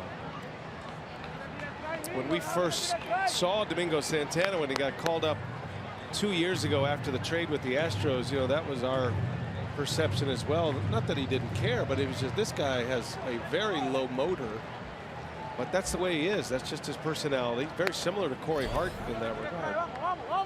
It's just the way he feels as though he can get through an entire season. I mean, a lot of guys like that in baseball, and when you're not going well, you're right. I mean, it can be perceived as a negative thing, but it's not. Santana's coming up on his 25th birthday in just a couple of weeks.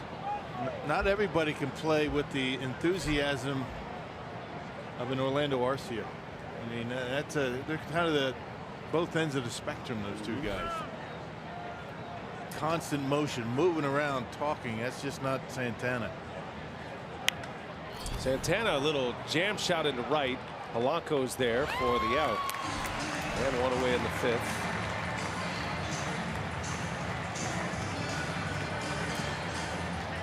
Domingo is from the Dominican Republic, but he spent a lot of time growing up, about half the year, 6 months out of every year, as a child growing up in St. Thomas, the Virgin Islands. By the way, I just got a text from home. Next time you got to bet your own house. Oh, okay. Okay. I don't like doing that. Then I'll get a text from home, and then we're all in trouble. Here's Aguilar. Takes a ball low. Well, it's been a good run over there for you in your new house. Now that you've put it up for sale, actually, you just kind of lost it. You just lost your mortgage. Is that it? You really don't have a say in that. I mean, once I say it on the air, that's pretty much what happens. I apologize for that, but you're on your own. Yeah. We got room. I come over in your basement? Sure.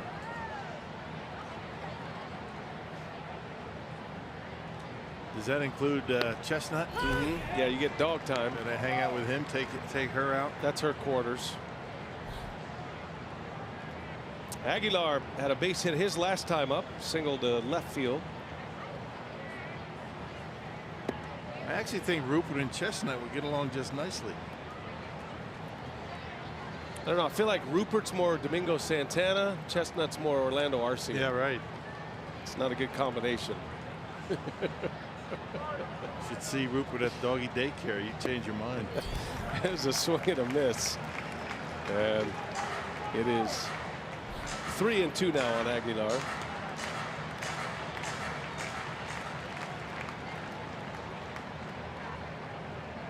Payoff pitch coming from Tyone. Aguilar fouls it away. Are you one of those guys that snoops on your dog? Yeah, we got video camera with cameras. I can't bow wow. Yeah. Camp Bow Wow. They have cameras. Well, there's a solid month of boarding for your dog. 3-2 pitch, and Aguilar pulls one foul. What's on the itinerary at Camp Bow Wow every day that you need to monitor with a camera? Just want to make sure he's all right, not pestering people and animals. What happens if he is? He's a follower. You know, follows around certain dogs. He's a big fan of the folks that are in there and kind of follows them around. There's only one reason to be a follower, you know. Right. If you got a good sniffer. And he does, long one.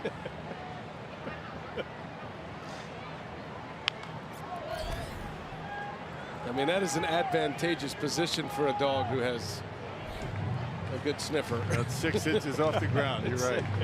There's only one spot to be.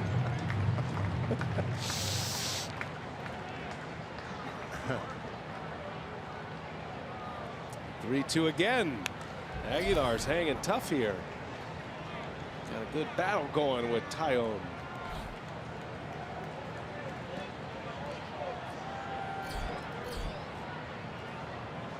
This will be the 10th pitch of the at-bat coming up. Still in a 3-2 count. That pitch count is on the rise for Tyone. He's at 94 now. And Aguilar up the middle. Over is Moroff. Throws on the run in time for the out. Got the right guy running. And Aguilar is gone for the second out of the inning. Hey, come out to Miller Park for Game of Thrones night on Tuesday, August 15th. It's going to be the Brewers and these Pirates. Plus, fans who purchase a special ticket package will receive a King Bernie Iron Throne bobblehead. Go to brewers.com/theme nights. Did you see Bruce Bochy on the Iron Throne today or yesterday? I didn't. I did not. They have a Game of Thrones night in San Francisco. I don't know when it is, but they have the actual throne at the ballpark. And he sat in the throne, the Iron Throne, during his post-game press conference. Is that right? You're saying Bruce Bochy sat on the throne? Yes, he did. House Bochy. The Iron Throne. Yeah. Okay. Is that something you'd be interested in if the throne ends up in Milwaukee? I'd like to get a picture with Would you too like to sit on the throne? On the Iron Throne? Yes. Are you a Game of Thrones? Oh, sure. You like Absolutely. it? Yeah, me too. All in. It's pretty gory, though. You know, there's a lot of blood and guts. Yeah, that's the way it was back then. A lot of murder, really. That's what they say. History class. Travis Shaw with 2 away. Takes a ball down and in. The new season of Game of Thrones is underway now. Yeah. So don't tell me what's happened, because I'm still stuck on season 4 at this point. Just trying to meander my way through it. Down the right field line, Shaw is foul. Just missed the line.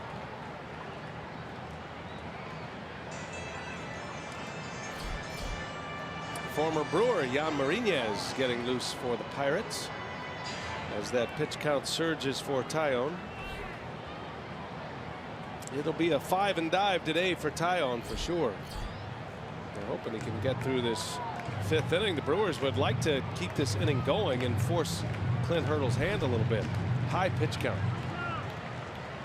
In this inning, 10 of those pitches came against Aguilar. 3-2 pitch, and Shaw fouls it away.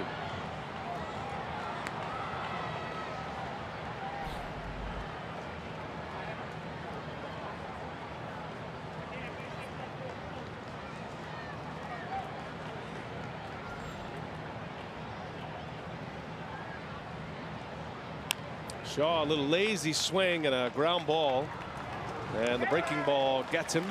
3 up, 3 down for Tyone, who's likely done. It's 2-2 Pirates Brewers in the final game of this series.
strikeouts from around the big leagues in our T-Mobile Unlimited Baseball break.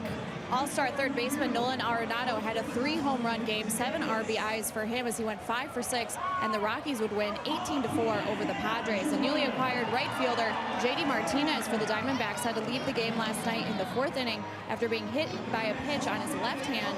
He is considered day-to-day, and Alex Meyer, a great starting day for him, 7 innings, no runs on 1 hit, 7 strikeouts, very efficient outing for him on 88 pitches. And haunting his old team, he was the first-round draft pick by the Nationals in 2011. That no-hitter going. That was a no-hitter watch yesterday. Thanks, Sophia. Arenado continues to put together MVP-type numbers. Well, here we go to the bottom of the 6th in Pittsburgh. Jimmy Nelson, Jameson Taillon knotted at 2 apiece. Taillon is probably done. His spot due up second here this inning. Nelson will have Chris Stewart to start the inning, and it looks like a pinch hitter. Although Taillon has moved on deck, so he might hit. Come back out for the 6th. He's just over 100 pitches.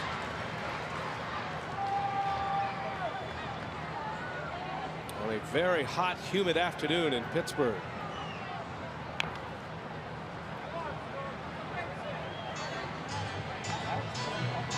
Stewart drove in a run with a single in the 2nd inning, put the Pirates on the board.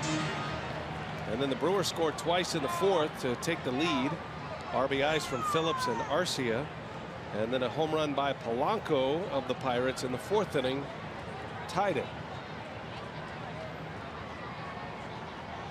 1 ball, 2 strikes. And a line shot by VR, base hit. Chris Stewart is 2 for 2 today. Came into this game hitting 179. And now Taillon will bat. It hit that one hard. You can see Pena setting up on the outside corner, and once again Jimmy leads it down the middle of the plate. Done that a couple of times here today. He's on a 1-2 count.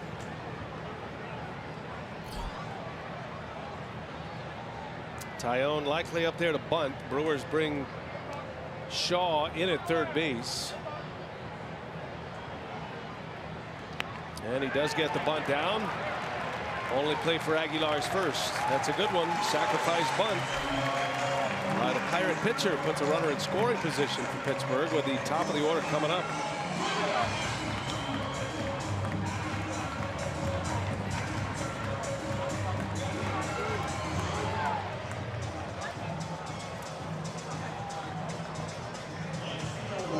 Another example of the Pirates, executing pretty well in this series, dropping down bunts. They've had some hit and runs.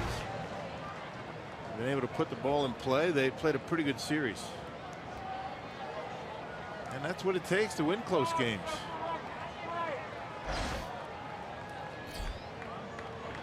Starling Marte now back to the top of the order. Pirates threatening to take the lead again. Marte is 0 for 3. Check it, 0 for 2. His 3rd at bat here.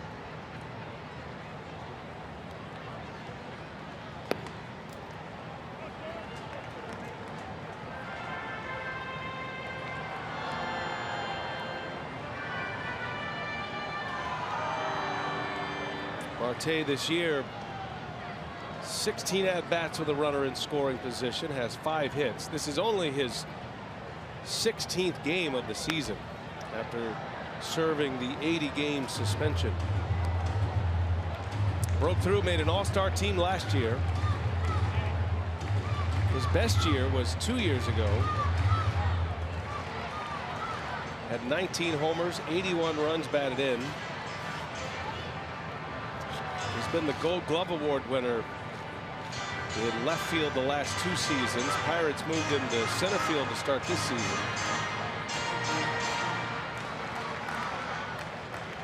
But after the suspension, that experiment is over. They want to keep McCutchen in center, who is also a Gold Glover,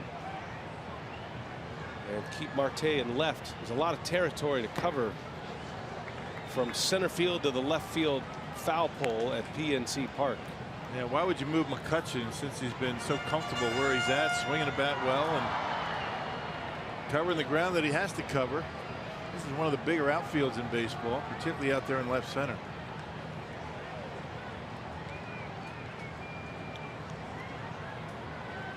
Two balls and a strike. 2-2 now.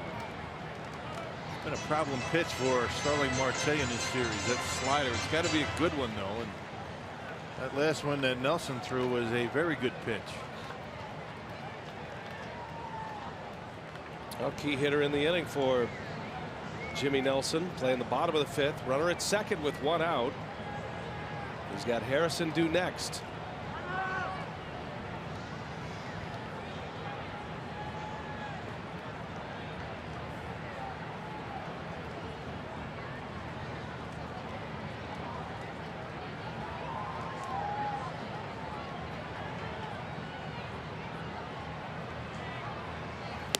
And he got him. Nelson strikes out Marte for out number 2. Yeah, maybe he had him in the back of his mind thinking about the slider. Then he went up the ladder with a fastball, got him up and in. That's just good calling and good execution by Nelson. Actually, slider again. My mistake. I thought that was a fastball, but got him on the slider. And again, that's been a tough pitch for Marte to handle in this series. Strikeout number 5 for Jimmy Nelson. 2 outs in the inning, and here comes Josh Harrison now, with McCutchen due next. Pirates and the Brewers are tied at 2. Harrison on the first pitch fouls it off.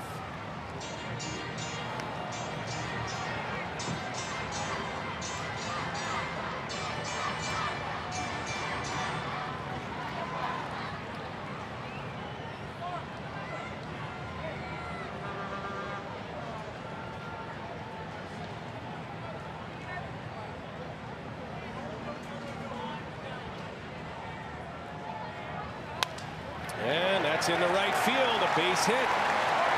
Here comes Stewart. The throw from Santana's up the line, and the Pirates have the lead.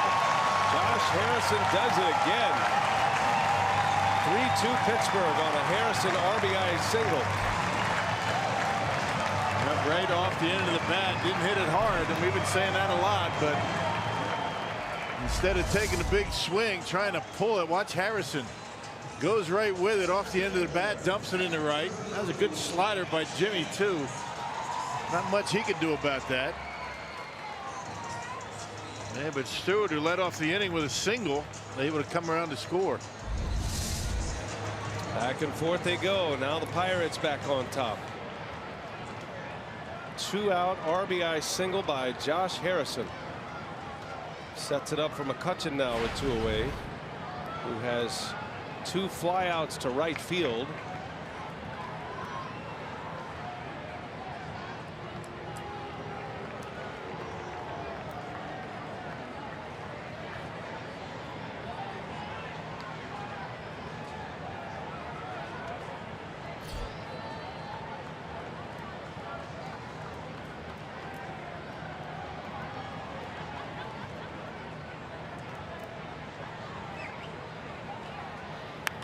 McCutchen into right.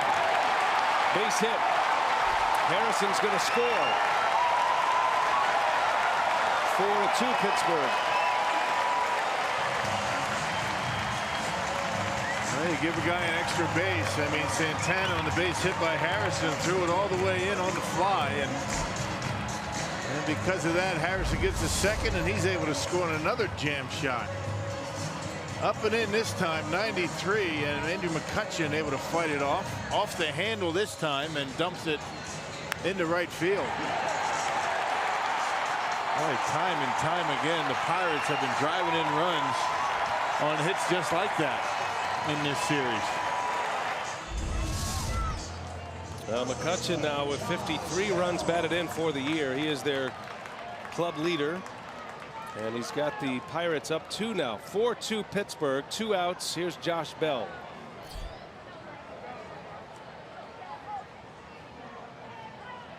There goes McCutchen. Pena's throw to second on the wrong side, and now into center field. And McCutchen will stay put.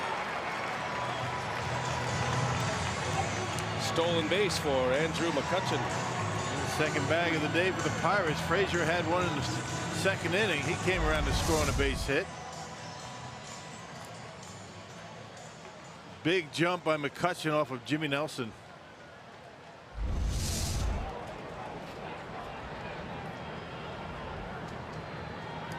Number 9 for McCutchen. He's in scoring position. Back-to-back hits with 2 outs for the Pirates.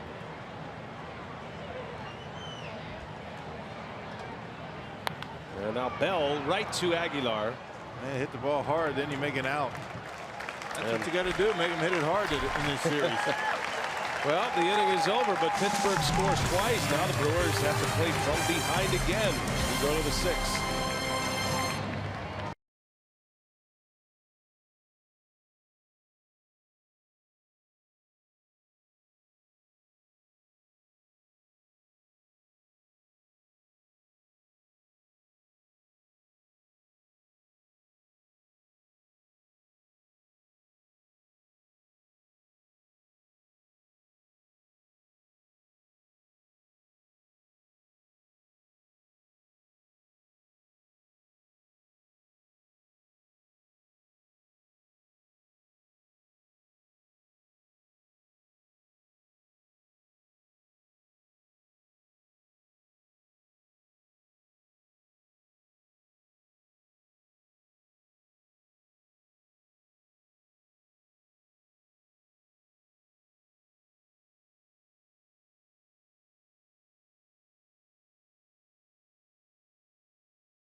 Here in the 6th, and the Brewers' wives play an important role in our community outreach efforts with their commitment to several important causes. Each summer, the Brewers' wives team up with BCF to raise funds through a number of special events with proceeds earmarked for various organizations in greater Milwaukee. So well done to the Brewers' wives for all they do during the season. All right, Sophia, thanks. Here we go to the 6th inning now. The Brewers coming up down a pair. 4-2 Pittsburgh on RBI hits by Harrison and McCutchen last inning. 3 hits in the inning overall for the Pirates. Tyone returns to the mound. Clint Hurdle's going to try to get one more inning out of Tyone.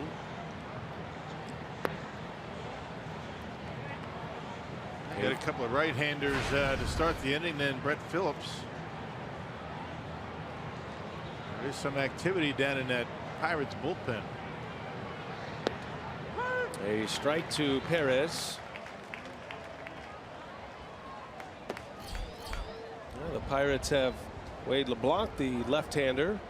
Figure he'd be up for Phillips if it gets to that point. And a strike. 2-2 now on Perez, who didn't like that call. Brewers got 2 in the 4th to take the lead. It was brief. Pirates tied it with a home run by Polanco in the 4th, and they've just scored twice in the 5th inning to regain the lead. Full count to Perez, and he pulls that one foul.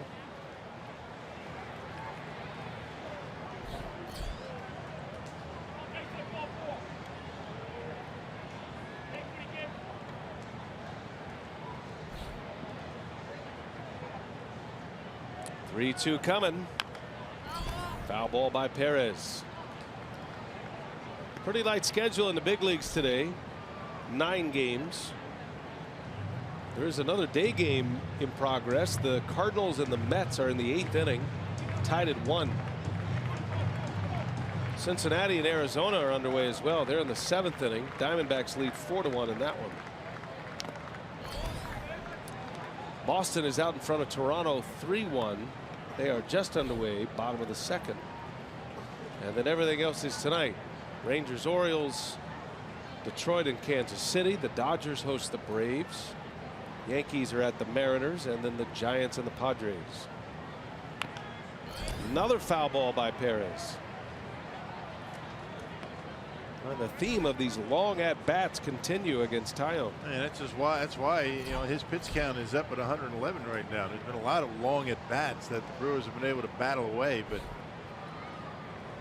this is the second 10-pitch at bat, and Perez lines one. It's caught by Harrison. Took a hit away from him.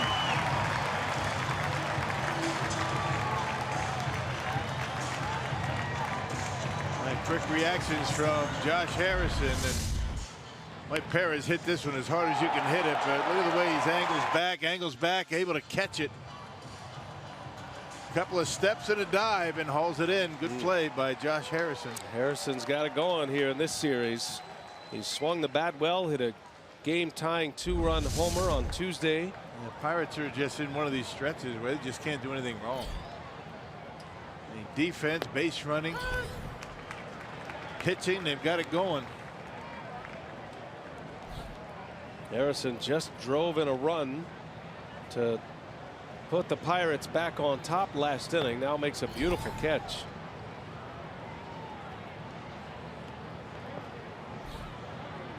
The nephew of John Shelby, T-Bone, former Brewers coach, who's now with the Rockies, their minor league system as a hitting coach. Taillon just pulled the string on Pena on a changeup. Puts it at 1-2 on Manny Pena, who reached on an infield hit his last time up.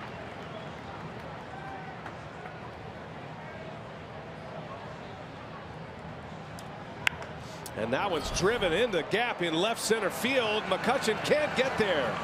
Off the wall it goes as Manny Pena with a double. A one-out double, a bullet off the bat of the Brewer catcher.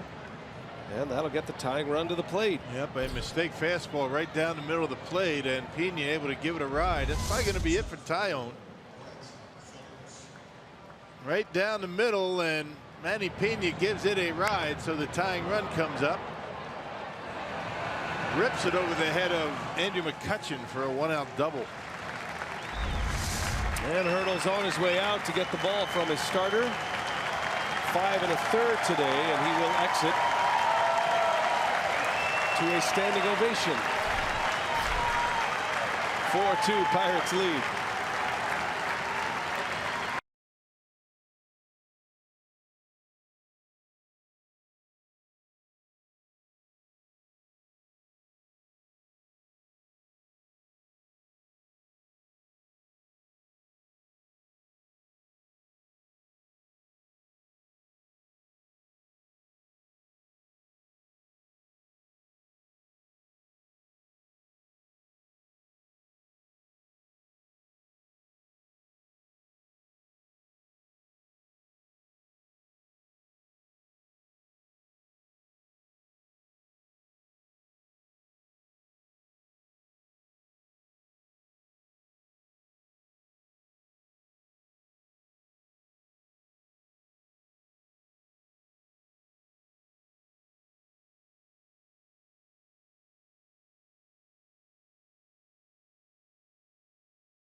Baseball on Fox Sports Wisconsin is brought to you by Miller Lite, the original light beer.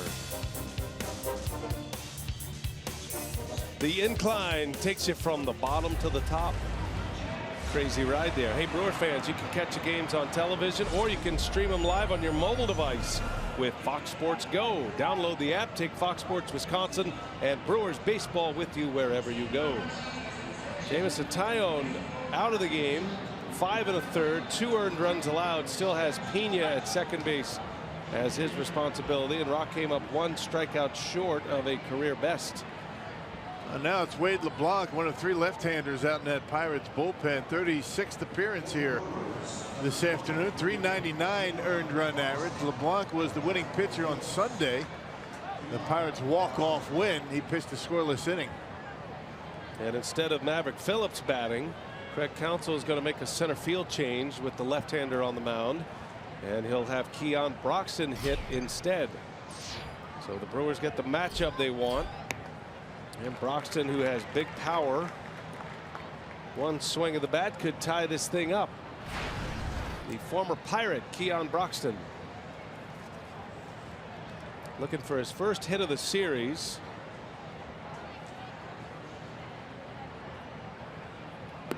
It's been a rough go for Broxton. Hitless in his last 13 at-bats. Has just 3 hits in his last 48 at-bats. One of those hits was a home run. So you're hoping a hot streak is right around the corner for Broxton. He has been that kind of hitter in his first season and a half with the Brewers. Yep, looking for a mistake from the left-hander. Doesn't throw very hard. It's a ball and 2 strikes on Broxton. His name's on the Powerball home run leaderboard. Has 14 this year, which is a career high. Thames is the club leader with 23.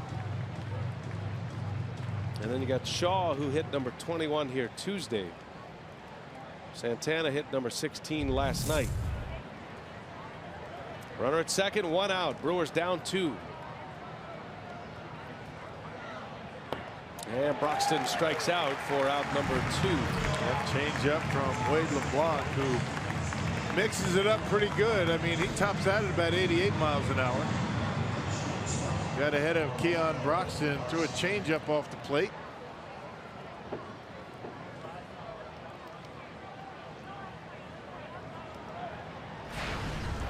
That'll bring up Arcia now with 2 away. Well, looks like Ryan Braun is on deck, so he would hit for the pitcher if Arcia can get Braun to the plate here. Would represent the go-ahead run. Well, I think if you're Craig Counsell, I mean, you use your bullets right now with LeBlanc on the mound. You know, and you don't want to wait until this back end of this Pirates bullpen comes in. I mean, bunch of hard throwers. I mean, they've had a really good stretch. Nobody getting loose in that Pirates bullpen. Feels like a 7-inning game with the Pirates right now. Right. I mean, that's what I'm saying. I mean, you use them now. Manny Pena with a double. He's at second. 2 outs in the inning. Arcia at the plate.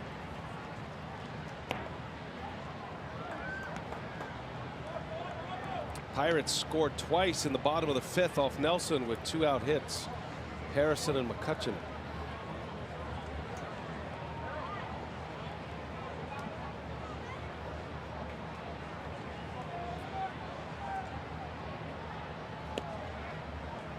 Two and 1 now. 3 of the 4 runs the Pirates have scored have come with 2 out hits. Brewers scored their 2 runs in the 4th inning. Brett Phillips and Arcia with RBIs. Arcia had a ground out that drove in a run. And he takes ball 3. Well, there's a lot of pressure on this next pitch coming for LeBlanc. He knows Braun is due next. Yeah, you figure Arcia is going to get a good one to hit here. They walk here and Braun comes up and nowhere to put him. You're going to have to throw him strikes. And nobody in the Pittsburgh bullpen. So this is LeBlanc's inning to try to finish the 6th. This could be a big opportunity for the Brewers. 3-1. Arcia takes ball 4. And now the Brewers will bring Braun to the plate. 2 on, 2 out. And the left-hander LeBlanc will remain. Boy, what a nice at bat for Orlando Arcia, being patient. I mean, just working the edges was LeBlanc. He wasn't missing by much. And now Ryan Braun represents the go-ahead run. Arcia has had a good day at the plate. Got a base hit. He hit that ground ball with 2nd and 3rd and nobody out. Scored a run, advanced a runner, and now a big walk. Which will get Braun off the bench and to the plate in a spot where he could do some damage.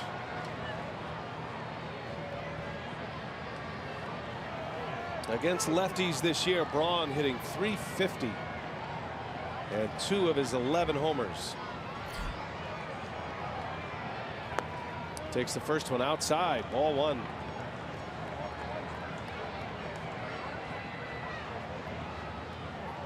Braun's looking for one mistake. Yeah, something up. Something up out over the plate. He likes to get those arms extended. It's one of the challenges with a guy like Braun too. You start picking and nibbling a little bit and you get behind. Braun in the air to right. He got under it. Long run for Polanco as it slices toward the line. That's a fair ball. And the inning is over. Braun flies out and the Pirates get out of a jam. 4-2 Pittsburgh.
Premier players back in action doing his thing again. He was out for a while with that thumb injury. Same injury that Carlos Correa just suffered in Houston.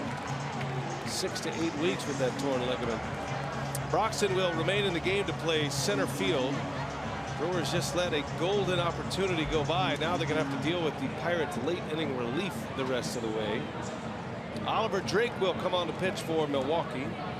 Jimmy Nelson, 5 innings, gives up 4 runs and on the hook for the loss.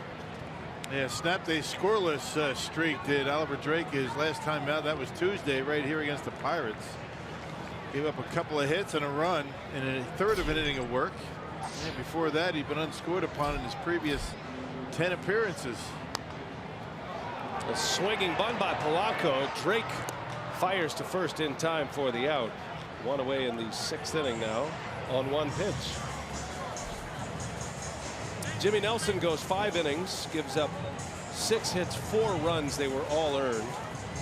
Had a walk and 5 strikeouts. Just could not come up with the two out put-away pitches against the Pirates. Yep, Harrison and McCutcheon. And then Stewart back in the 2nd inning. 3 of the 4 runs coming in with 2 out hits. Yep. Taillon goes 5 1/3, 6 hits, 2 earned runs. He struck out 8. He's in line for the win.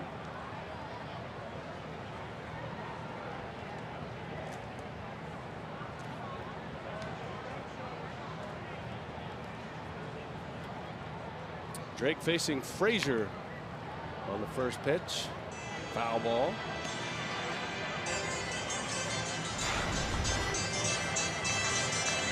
Brewers have had some chances here today. They've stranded 7 in the game.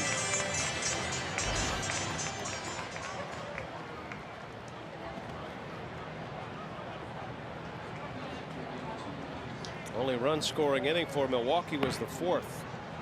Frazier now down 0-2. Yeah, Brewers 1 for 9 is all with runners in scoring position today.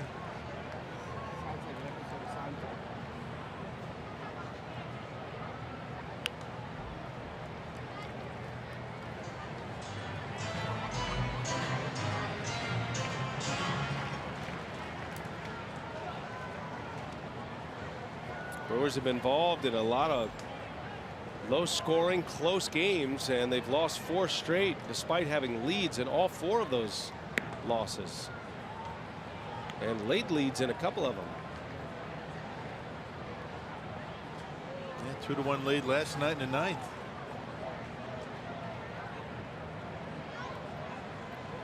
Pirates have been a tough matchup for the Brewers this year. They've lost 7 out of 10. They're 3-7. And they've only won once here at PNC Park. 1-5 record at PNC this season.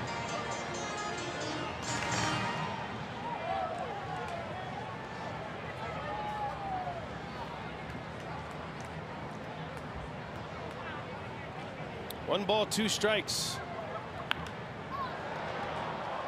Slicing over to Perez in left for out number 2. Hey, today's Tavern of the Game winner, Rookie Sports Bar and Grill in Appleton. If they call the Brewers by 8 o'clock tomorrow morning, they get 40 tickets to a Friday night game in the Miller Lite Beer Pen. This offer courtesy of the Tavern League of Wisconsin. And Miller Lite, you know, Rookies is not too far from the T-Rats ballpark. Fox City Stadium. They say it's about 5 miles away. All right. Maybe Eric Sogard will spin over there for a post-game meal. They got a day game today. Maybe he's there now watching. That could be. Hi, Eric. They play tonight, by the way. That's what I mean. He's probably over there right now. I wonder if Eric is providing the single A Timber Rattlers with the post-game meal. Aren't big leaguers supposed to provide the spread? That's the way it usually goes. Well, Ryan Braun was pretty generous when he was on rehab.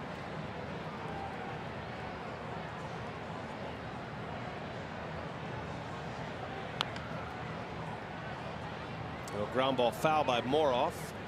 Keeps the count at 0-2.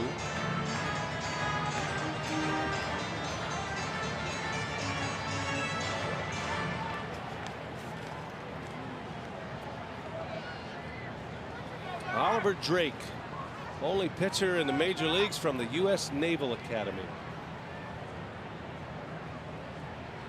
0-2 pitch.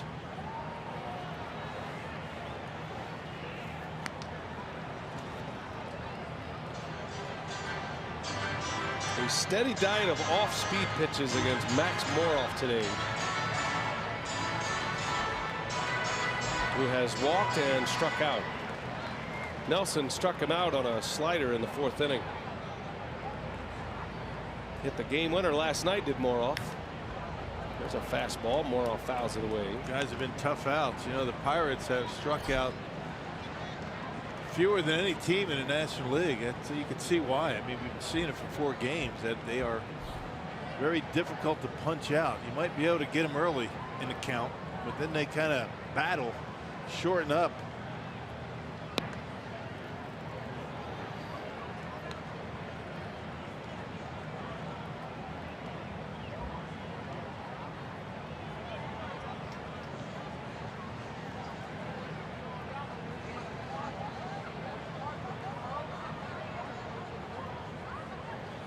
Well, see what he does with him here. He's got him 1-2 and a fastball that just missed.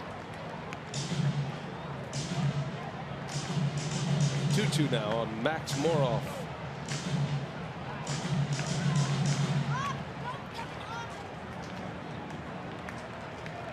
Two outs, sixth inning. Brewers down 2. Pirates took the lead last inning.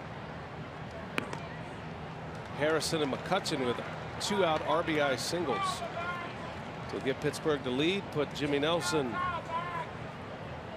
behind in this game. Pirates have won 10 of their last 12. They're trying to win their 5th straight game. And a win today for Pittsburgh would get them within 2 of the Brewers for the division lead. And get them back to 500. Brewers are 7 games over right now. On the ground up the middle, there's Arcia. Throws on the run in time to get Moroff to end the inning. 3 up, 3 down for Drake. We're on our way to the 7th. The Brewers are down to the Pirates 4-2.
In the 7th inning, the first 10,000 fans 21 and older at Miller Park for the matchup with the Twins on Thursday, August 10th. We'll get a Brewers cooler backpack presented by Miller Lite.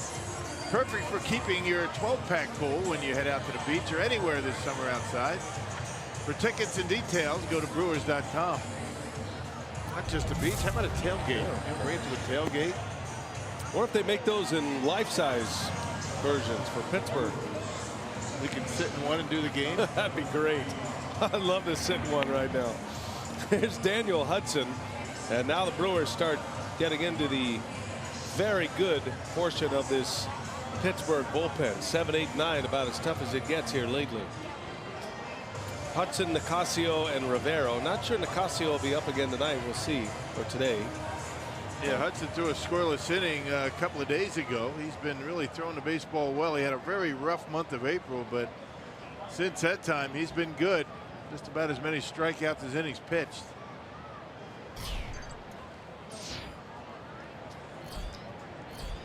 Jonathan VR will lead off. Top of the order for the Brewers. That one right in on his hands. Buzz the knuckles on the way by. Now the Brewers are down 2. They're trying to snatch one back from the Pirates and return the favor.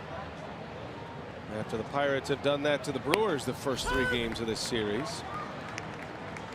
That's the way it goes though in a baseball season. Long season like this, you run into a hot team. There's not a whole lot you can do to beat a team like that when, as the Pittsburgh Pirates are getting flares to fall. They've been good with 2 strikes. You know, they're getting some big calls. That's what happens when you're playing with confidence. But they are fundamentally sound. I mean, dropping down their bunts. They're playing good defense. Pitchers are throwing strikes. There's a reason why they're playing so well. They just got to keep, you know, putting your nose to the grindstone. I mean, at bat to at bat, pitch to pitch. And VR, a base hit to right. That's a good start. This is a very good offensive team, this Milwaukee Brewers offense. They just got to keep that confidence. Don't snap out of it. Pitching for the Brewers has been good in this series. It really has. Just haven't been able to score the runs that they usually score because this is a tough ballpark to hit home runs. They rely heavily on the home run ball. Well, Santana will step in representing the tying run. Hit an 8th inning home run yesterday to put the Brewers on top. Pirates would win that game in 10. Now Santana's up with VR at first. Aguilar to follow.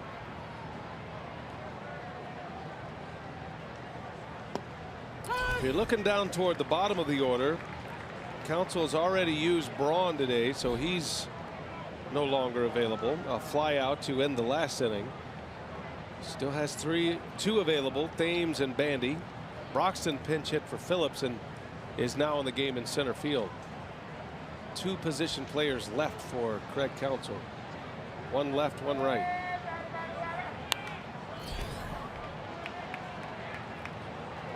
Yeah, Clint Hurdle has not used a bench player yet. He's got 5 on his bench.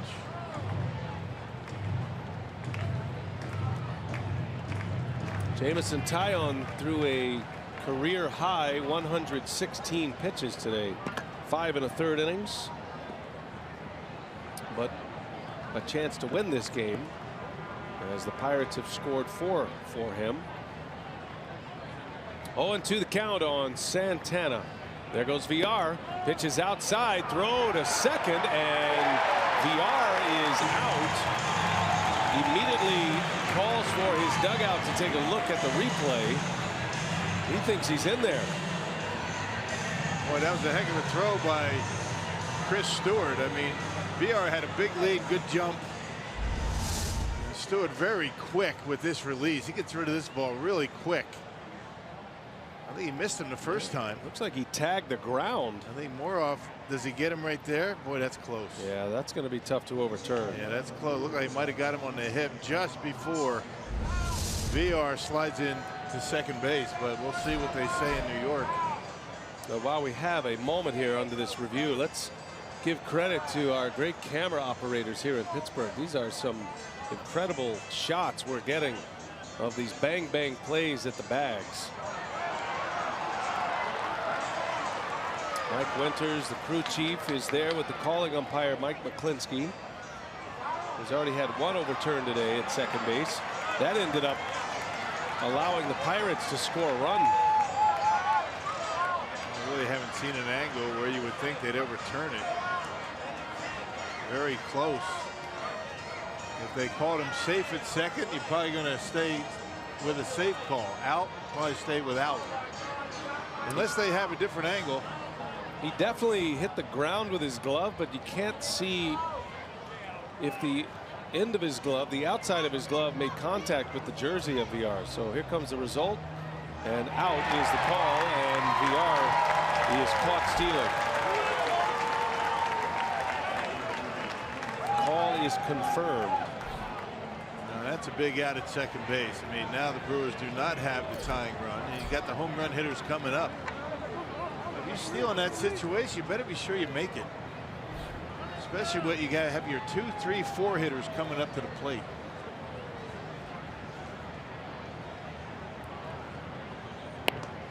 Well, it's great if it works, but it's one of the reasons VR can be maddening at times. He's got great skill, brings a lot of talent, can do a lot of great things on the field, but that is a tough decision to make right there, because now the Brewers down 2. Hudson with 1 out, and Santana with a ground ball to short. Out number 2. Well, being aggressive on the bases, really depends upon who's coming up, where you're at in the batting order, and what the game situation is.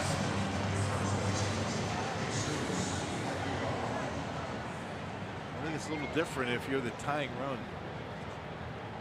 But he wasn't. So 2 gone, and here comes Aguilar now.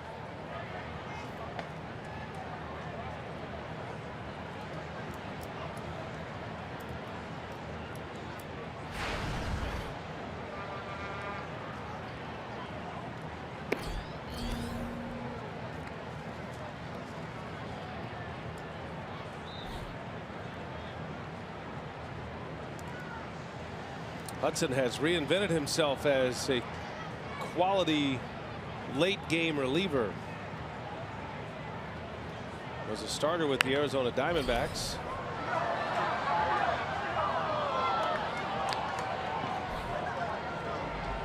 He was on that 2011 Diamondbacks team that matched up against the Brewers in the NLDS. Made a start in that NLDS against Milwaukee.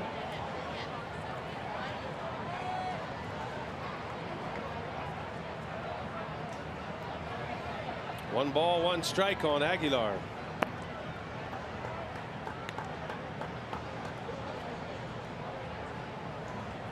Hudson now 30 years of age. He's had a couple of Tommy John procedures. He was one of the best starters in the game that year. The Diamondbacks made it to the postseason in 2011. He was a 16-game winner that season. 3.49 ERA.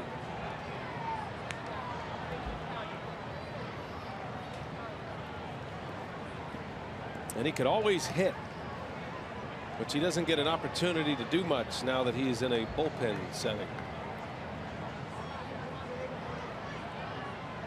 First year with the Pirates.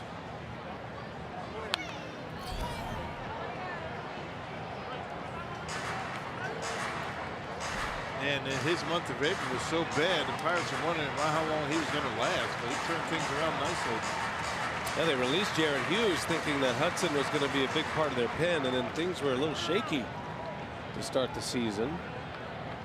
But he's rounded into form now. They have a terrific trio of pitchers to get from the 7th to the 9th to the end of the game. Aguilar draws a walk. There you go. So now the tying run will bat once again, and the power hitting Travis Shaw is coming up. Well, Shaw has homered in this series Tuesday night. Stepped up to the plate and delivered one into the Allegheny River. The 42nd ball that's bounced into the Allegheny in this history of this ballpark. It's the second this year. Josh Bell did it in May, and now Shaw has done it for the second time. Nice easy swing. Ball just jumps off his bat. There is only one player that has hit it into the Allegheny on the fly. That was Darrell Ward back in 2002, then playing for the Astros. 479-foot home run. Shaw has landed 427 feet from home plate and bounced into the Allegheny. That's a monumental blast that Ward hit, because there's a lot of room between the fence or the bleachers here and the river. It's a big wide walkway. I got to get StatCast on the Darrell Ward home run, because they measured it at 479. I feel like it's further than that. One ball, one strike to count. And Shaw down the right field line and foul.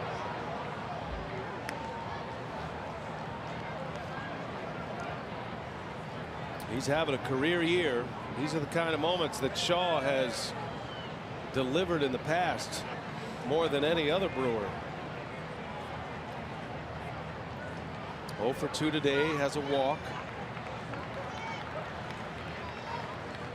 Hudson's got him down, 1 ball, 2 strikes.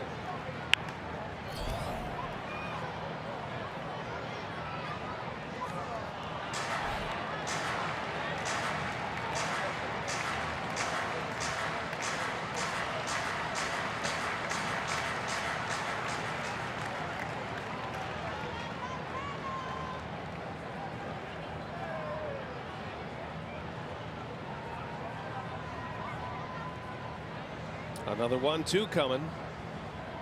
Shaw, the tying run, swings and muscles one foul. Shaw's next home run will be a new career best for him at any professional level. He hit 21 homers in the minor leagues between AA and AAA back when he was playing in the Red Sox minor league system. He'd been a big home run hitter in the Red Sox system.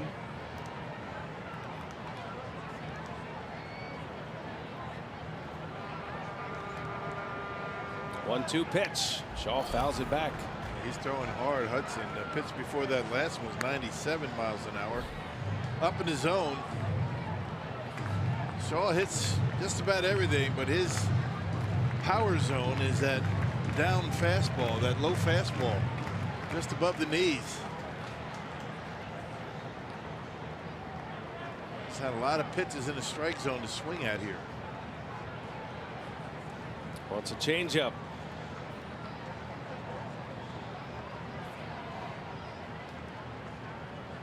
And Shaw, did he go? Did not. Able to check his swing, and the count is 2-2. Middle is a hot zone, as is down and in, as Rock pointed out.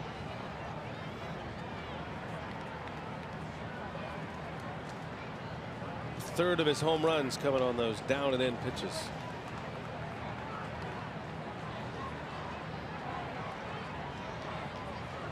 Two balls, two strikes. Brewers down 2 here in the 7th inning, and Shaw strikes out. Hudson gets out of the inning. Strands a runner at first. A caught stealing in the inning was a big one. And a slider to strike him out. Stretch time at PNC.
To the bottom of the 7th, let's get you caught up here. Brett Phillips delivering a double down the right field line. That was a big hit for the Brewers in the 2-run 4th, and Polanco immediately tied it up. Brewers had a 2-1 lead, then it was 2-2 after the homer, and then the Pirates get 2 on the board from their best hitters.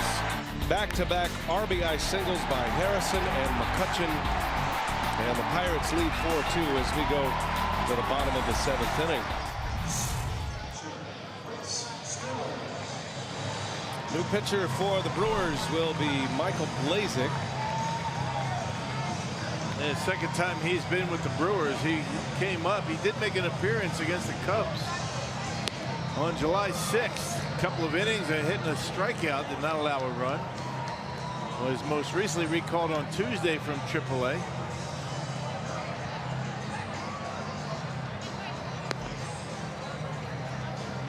Blazek has been a starter in the minor leagues, and I'm sure the Brewers will try to get a couple of innings out of him here, see if the offense can get it going late. Yeah, Blazek made 10 starts down in AAA, 20 games overall, and a .313 earned run average. Also picked up a couple of saves. He'll face Chris Stewart to start the inning.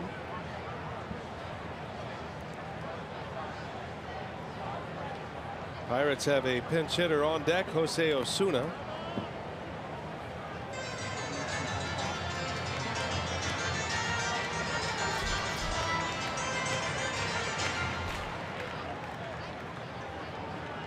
Looking ahead to the Brewers' 8th inning, they'll have Perez, Pena, and Broxton duo.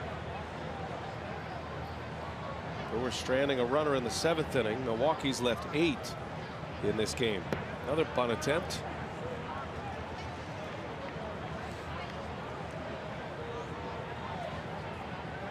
Stewart's figuring he might be a leadoff base runner. Just drop one down. He's got a couple of hits already.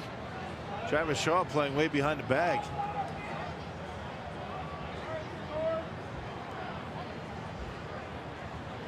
One ball, one strike. Stewart takes a ball high. Blazek has a live arm. He is an option to be in the rotation next season for Milwaukee.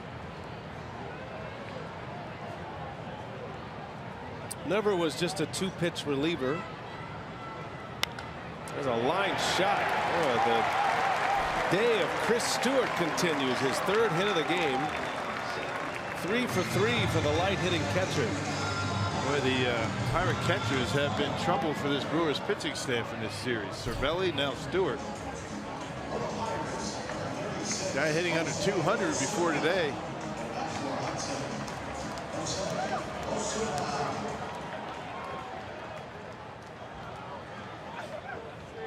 Lead runner on with Jose Osuna at the plate.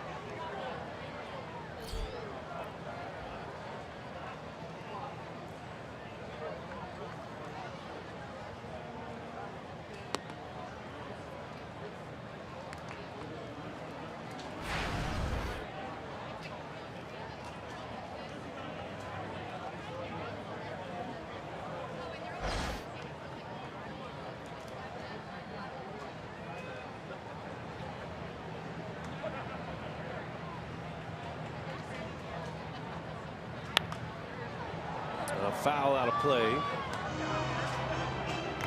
1 ball, 1 strike.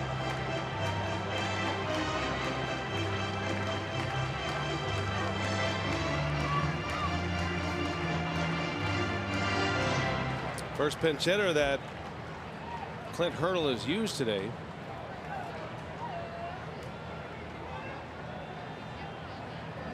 Blazek looking for a ground ball here to get him 2.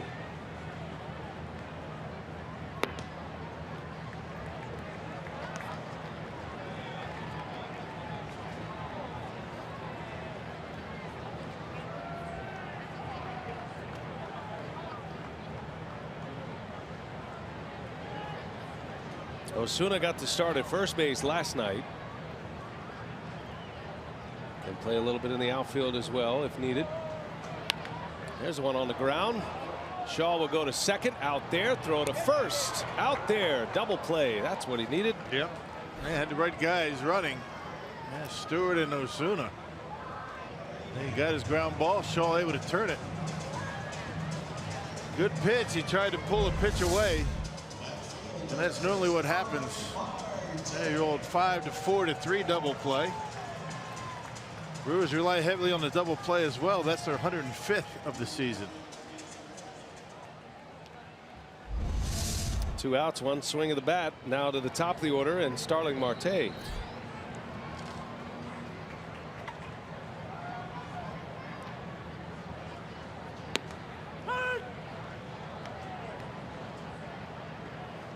It'll be interesting to see how Hurdle will handle Marte's playing time in these first few weeks back. How many off days does he build in for him? Even though he's been playing minor league rehab games, he still missed 3 months, essentially 2.5 months. So that's a lot of inactivity. I'm sure there's some soreness involved when you come back. It's going to take him a while to get that consistency. You just can't take that much time off and then just come back swinging the bat well. Some do, some don't. Got a couple of hits in the series.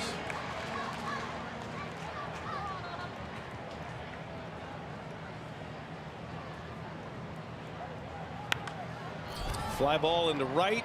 That's slicing. Santana is over, and he's got it just inside fair territory, and that's a good inning for Blazek. To the 8th we go. The Brewers trail by a pair.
PNC Park, and Craig Counsell gave a good report on Brandon Woodruff, who last night joined the AAA Colorado Springs Sky Sox in a minor league rehab start. He went 3 2/3 innings, gave up 3 runs on 3 hits with 1 walk and 3 strikeouts. Counsell saying that he's still in the rehab portion, coming back from that hamstring strain. Remember, he came up in St. Louis in the middle of June, was ready to make his major league debut, but was scratched when he pulled that hamstring. So he says he's still working back to full strength, and he says there's obviously not a spot in the rotation now, but they would certainly like to see him back as an option. And he said at this time of year, those options are important, and certainly Woodruff could be a part of that picture moving forward. And Woodruff certainly high on the Brewers prospect list. The updated Baseball America standings, you see Brinson at the top. He made his debut earlier this season. Woodruff number 2, and Josh Hader rounding out the top 3. Luis Ortiz pitched last night, pitched very well for Biloxi. Yeah, Woodruff is a big name to keep an eye on here. They'll have to restart him. You could see Woodruff ending up in a relief role, perhaps. That'll be an interesting follow to see his progress. You've been keeping an eye on Corbin Burns, how well he's been doing down in the minor leagues. My goodness. He is lighting up the Southern League right now. Yes, he is. Well, the Brewers are down 2 to the Pirates. Juan Nicasio is on the mound for Pittsburgh, the setup man of the Pirates. Santana homered off Nicasio last night. Perez into right field, long way to go. Polanco, and that's down, a base hit. And Perez is on with a flare single. Boy, Brewers are due for a few of those. I mean, the Pirates have had their share. And the Brewers able to finally dump one down the line. Polanco not able to get there, so a leadoff base runner. Nicasio with a big fastball up and in. Perez able to get enough of it to get a leadoff single. Now time for the Brewers to get a few of those.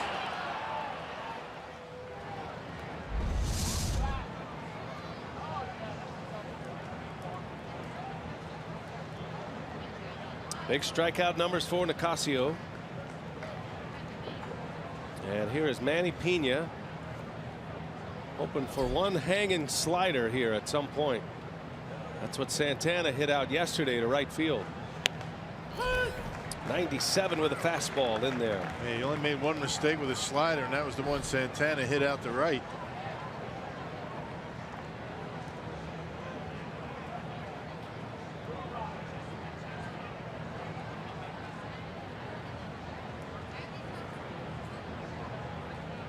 Brewers have the tying run at the plate. And Pena into right. Polanco coming in. And there is the first out. Pirates knew this was a key stretch to open up the second half against division rivals. And they are taking care of business to start this second half. They took 2 out of 3 from St. Louis. And a win today would get them within 3 of the Brewers in the Central Division. They would sweep Milwaukee in a 4-game series.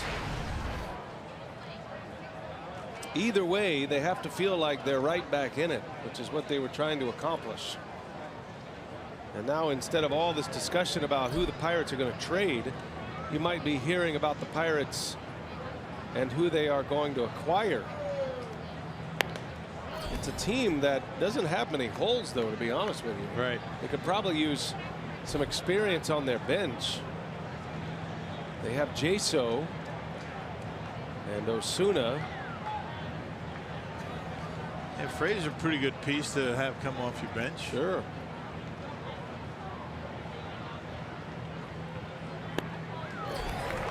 Eric Thames pinch hitting, a big wave and a miss. Scheduled off day from the starting lineup for Thames. This has been something that was premeditated. Craig Counsell and his coaching staff setting up what he thinks, barring major injury to someone else, would be the lineups throughout the series. Thames is known for a couple of days. There's a shot back up the middle and a base hit. And Eric Thames with a single off the bench, and now the Brewers with 2 on, 1 out. Tying run is aboard, and the go-ahead run will come to the plate. That nice short stroke for Eric on a 96-mile-an-hour fastball. Out away from, didn't try and pull it, and hit it hard back through the middle. Yeah, so the Brewers set up against Nicasio here in the 8th. Well, Arcia will step in. His day at the plate, presented by Wendy's.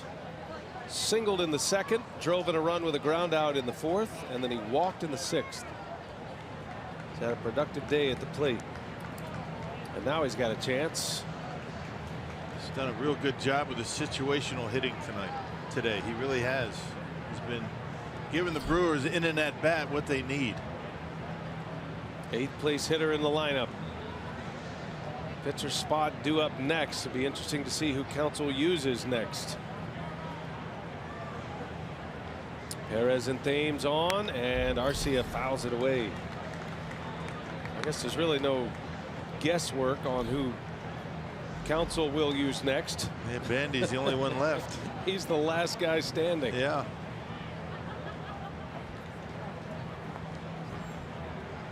This is where you want to empty your bench, though, before you have to get to Rivero, because Rivero has not given up much. The closer.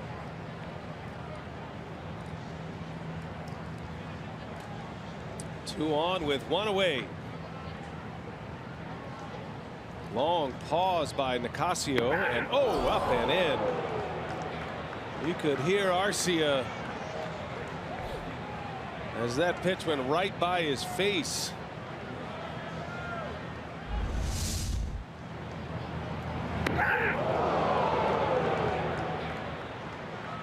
Your whole life flashes in front of your eyes. That was close. He was creeping toward that outside corner, and he came up and in on him. Arcia is one who likes to dive as well. He's got that big leg kick. Falls in toward the plate. And a swing and a foul. Came back to get a strike. 1-2 now on Arcia. A lot of times he just kind of lifts that leg, hangs it out there, and then starts his approach. But that time he didn't do it.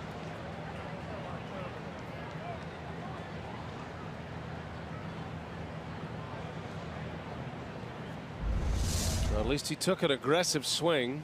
See the way he kept the foot on the ground this time? He's been lifting it in the air. I mean, just kind of moved, trying something different to feel comfortable.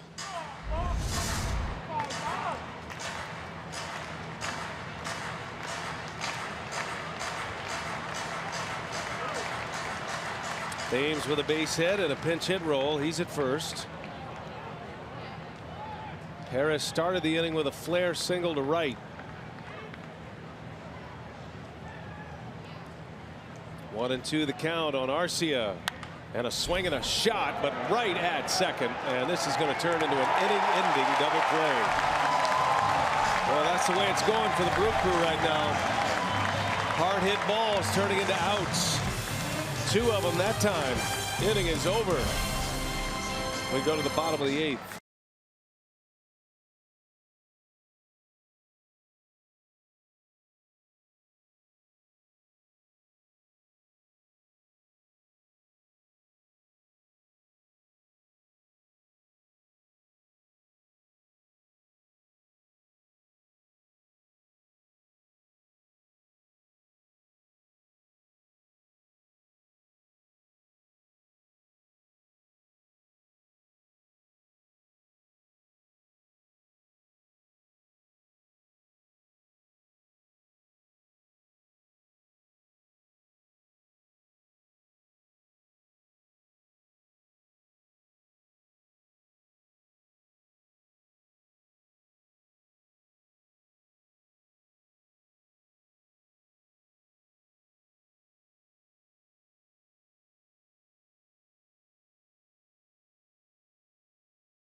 number for the Brewers. So Thames, who had the base hit in a pinch hit appearance, will come into play left field. That moves Perez to center. And Michael Blazek back on the mound after that double play ball by Arcia. Hit that one right on the nose. I mean, right at the second baseman Frazier. Didn't even have to move. That was an easy double play. Need to flare that ball over the infield. I know, you got to get jammed. And take a page out of that Pirate book.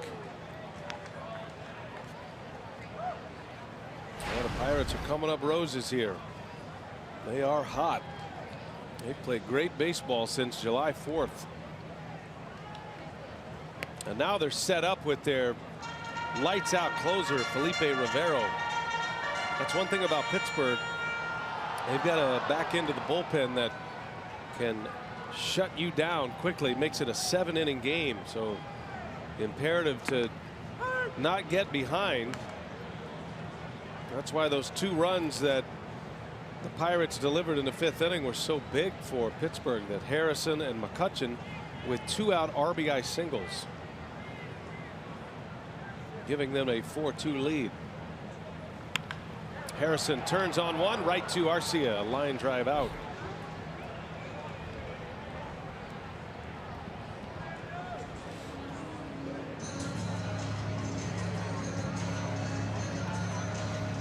Andrew McCutchen now with 1 away.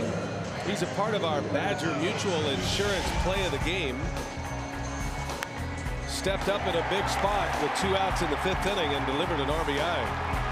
Harrison scored the run that gave the Pirates their current 2-run lead.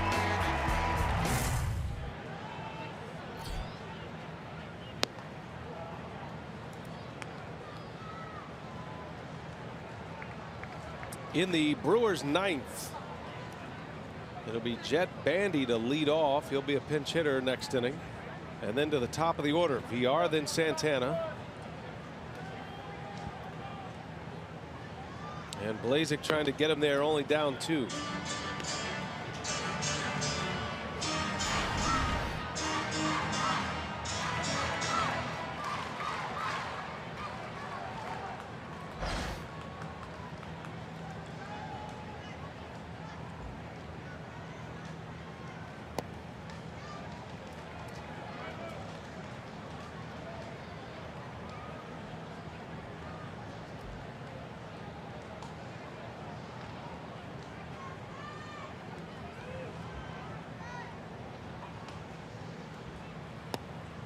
That's a strike. 2-2 on McCutchen. Michael Blazek came to the Brewers in a deal with the Cardinals back in 2012. He was traded for John Axford that year. Yeah, throws hard, has the curveball and a slider.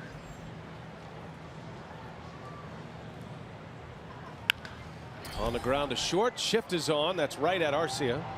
And there's out number 2. Brewers are headed to Philly after the game today, starting a 3-game series with the Phillies tomorrow night. Miller Lite, what's on tap? Matt Garza against Aaron Nola. 5:30 is airtime from Citizens Bank Park in Philadelphia. Garza and Nola, a Sunday rematch from Miller Park. Nola is a talent for the Phillies. He's one of their best pitchers. And Nola 6 innings against the Brewers at Miller Park, only 2 runs. Brewers did win that game though. Last game the Brewers have won.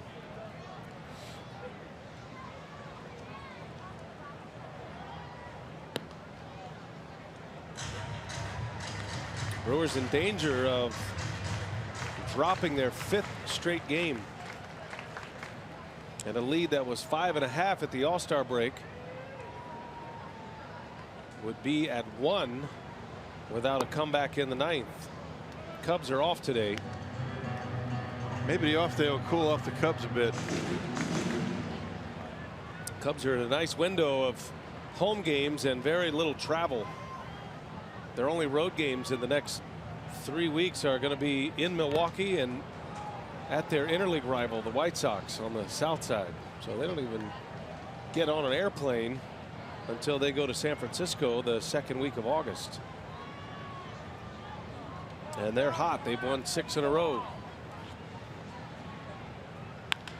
Bell into left. That's going to fall. A base hit. Well, that's a great piece of hitting there by Josh Bell. Yeah. Kind of flares one into left field again. You know, figuring out ways to put the ball in play of the Pirates. They've only struck out 4 times today. 3 of them came in 1 inning. That was the 4th. Fewest strikeouts as a team in the whole league, National League, for the Pirates. Pretty good pitch, 96 inside, and fights it off into left field.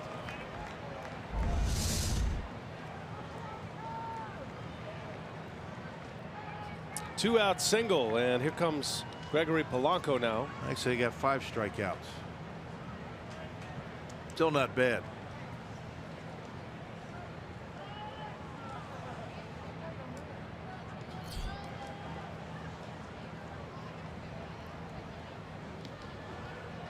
Polanco's home run tied the game in the 4th inning. Brewers had a 2-1 lead at one point after they scored twice in the 4th.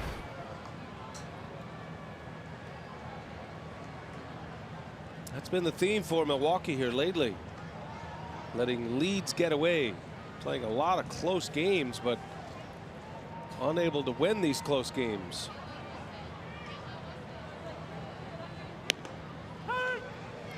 It'll turn. Yes, it will. Gonna ride this storm out. It happens.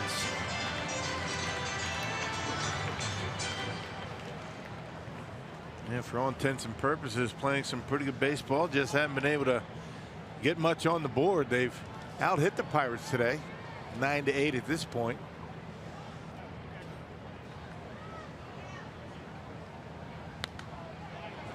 Polanco skies one, foul territory. Aguilar's making the call. He's got it for the out right by the dugout. And that will retire the side. Michael Blazek goes 2 scoreless innings out of the bullpen. Last call for the Brewers. We go to the 9th inning, 4-2 Pittsburgh.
Brewers baseball this afternoon from Pittsburgh on Fox Sports Wisconsin, presented by Potawatomi Hotel and Casino.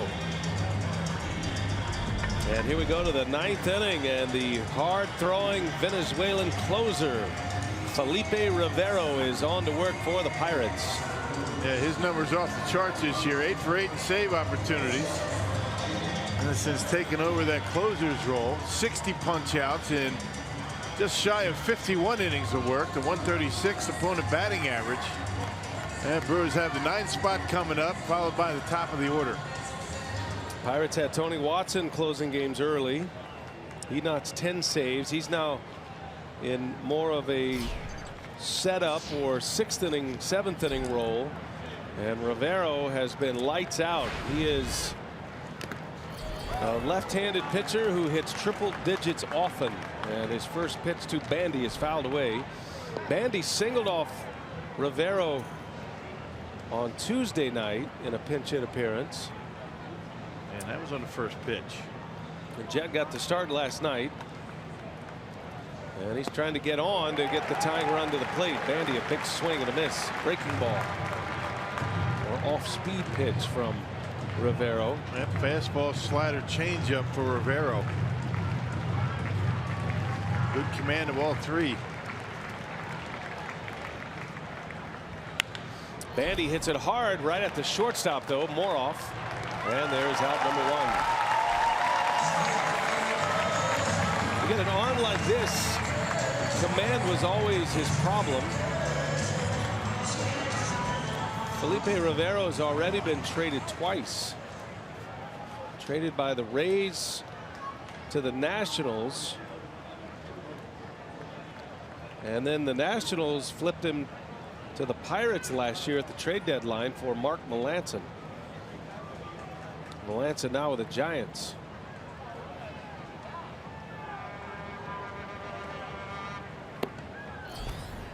.100-mile-an-hour fastball from Rivero.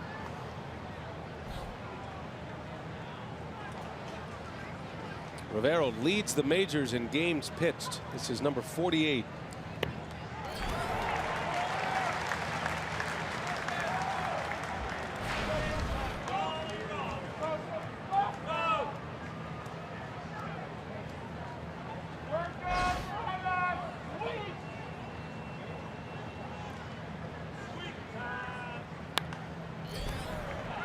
Like most major league closers coming through the minor leagues, and this time with the Rays for Rivero, he was used as a starter, looking for that impact starter with the high velocity. But because he's got command of only 2 pitches and he has that 100-mile-an-hour fastball, he's emerged as one of the top relievers now. This has all happened in the last 2 months for the Pirates. They have found a lockdown closer in Felipe Rivero. Yeah, even with his year with the Nationals last year, a little bit wild. I'm not sure what it was. Maybe it's Ray Searid's tutelage, but he's been pounding the strike zone with that big heater. There's a shot right at the shortstop. 2 outs.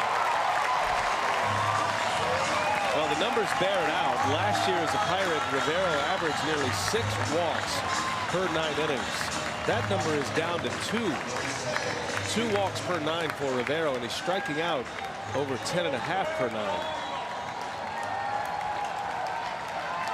And he is an out away from his 9th consecutive save. And the Brewers are in danger of getting swept in a 4-game series. Longest losing streak of the year for Milwaukee is 5. That happened back in late May. A loss today would be 5 straight L's for the Brewers on their way to Philadelphia tonight. 2 outs, 9th inning. 4-2 Pittsburgh.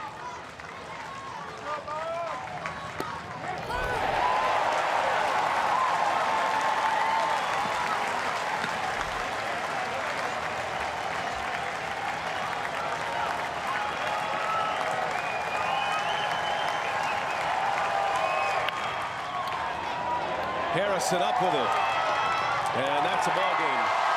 The Pirates sweep the Brewers in a 4-game series and are now just 3 back of Milwaukee in the Central Division. Rivero with save number 9, and those 2 key hits by Harrison and McCutchen in the 5th inning stand up with this terrific Pirates bullpen. The Brewers lead in the National League Central is down to 1. Ball game over. Brewers head to Philadelphia next. Brewers Live coming up right now. Jeff Grayson standing by at our Fox Sports Wisconsin studio. Take it away, Jeff.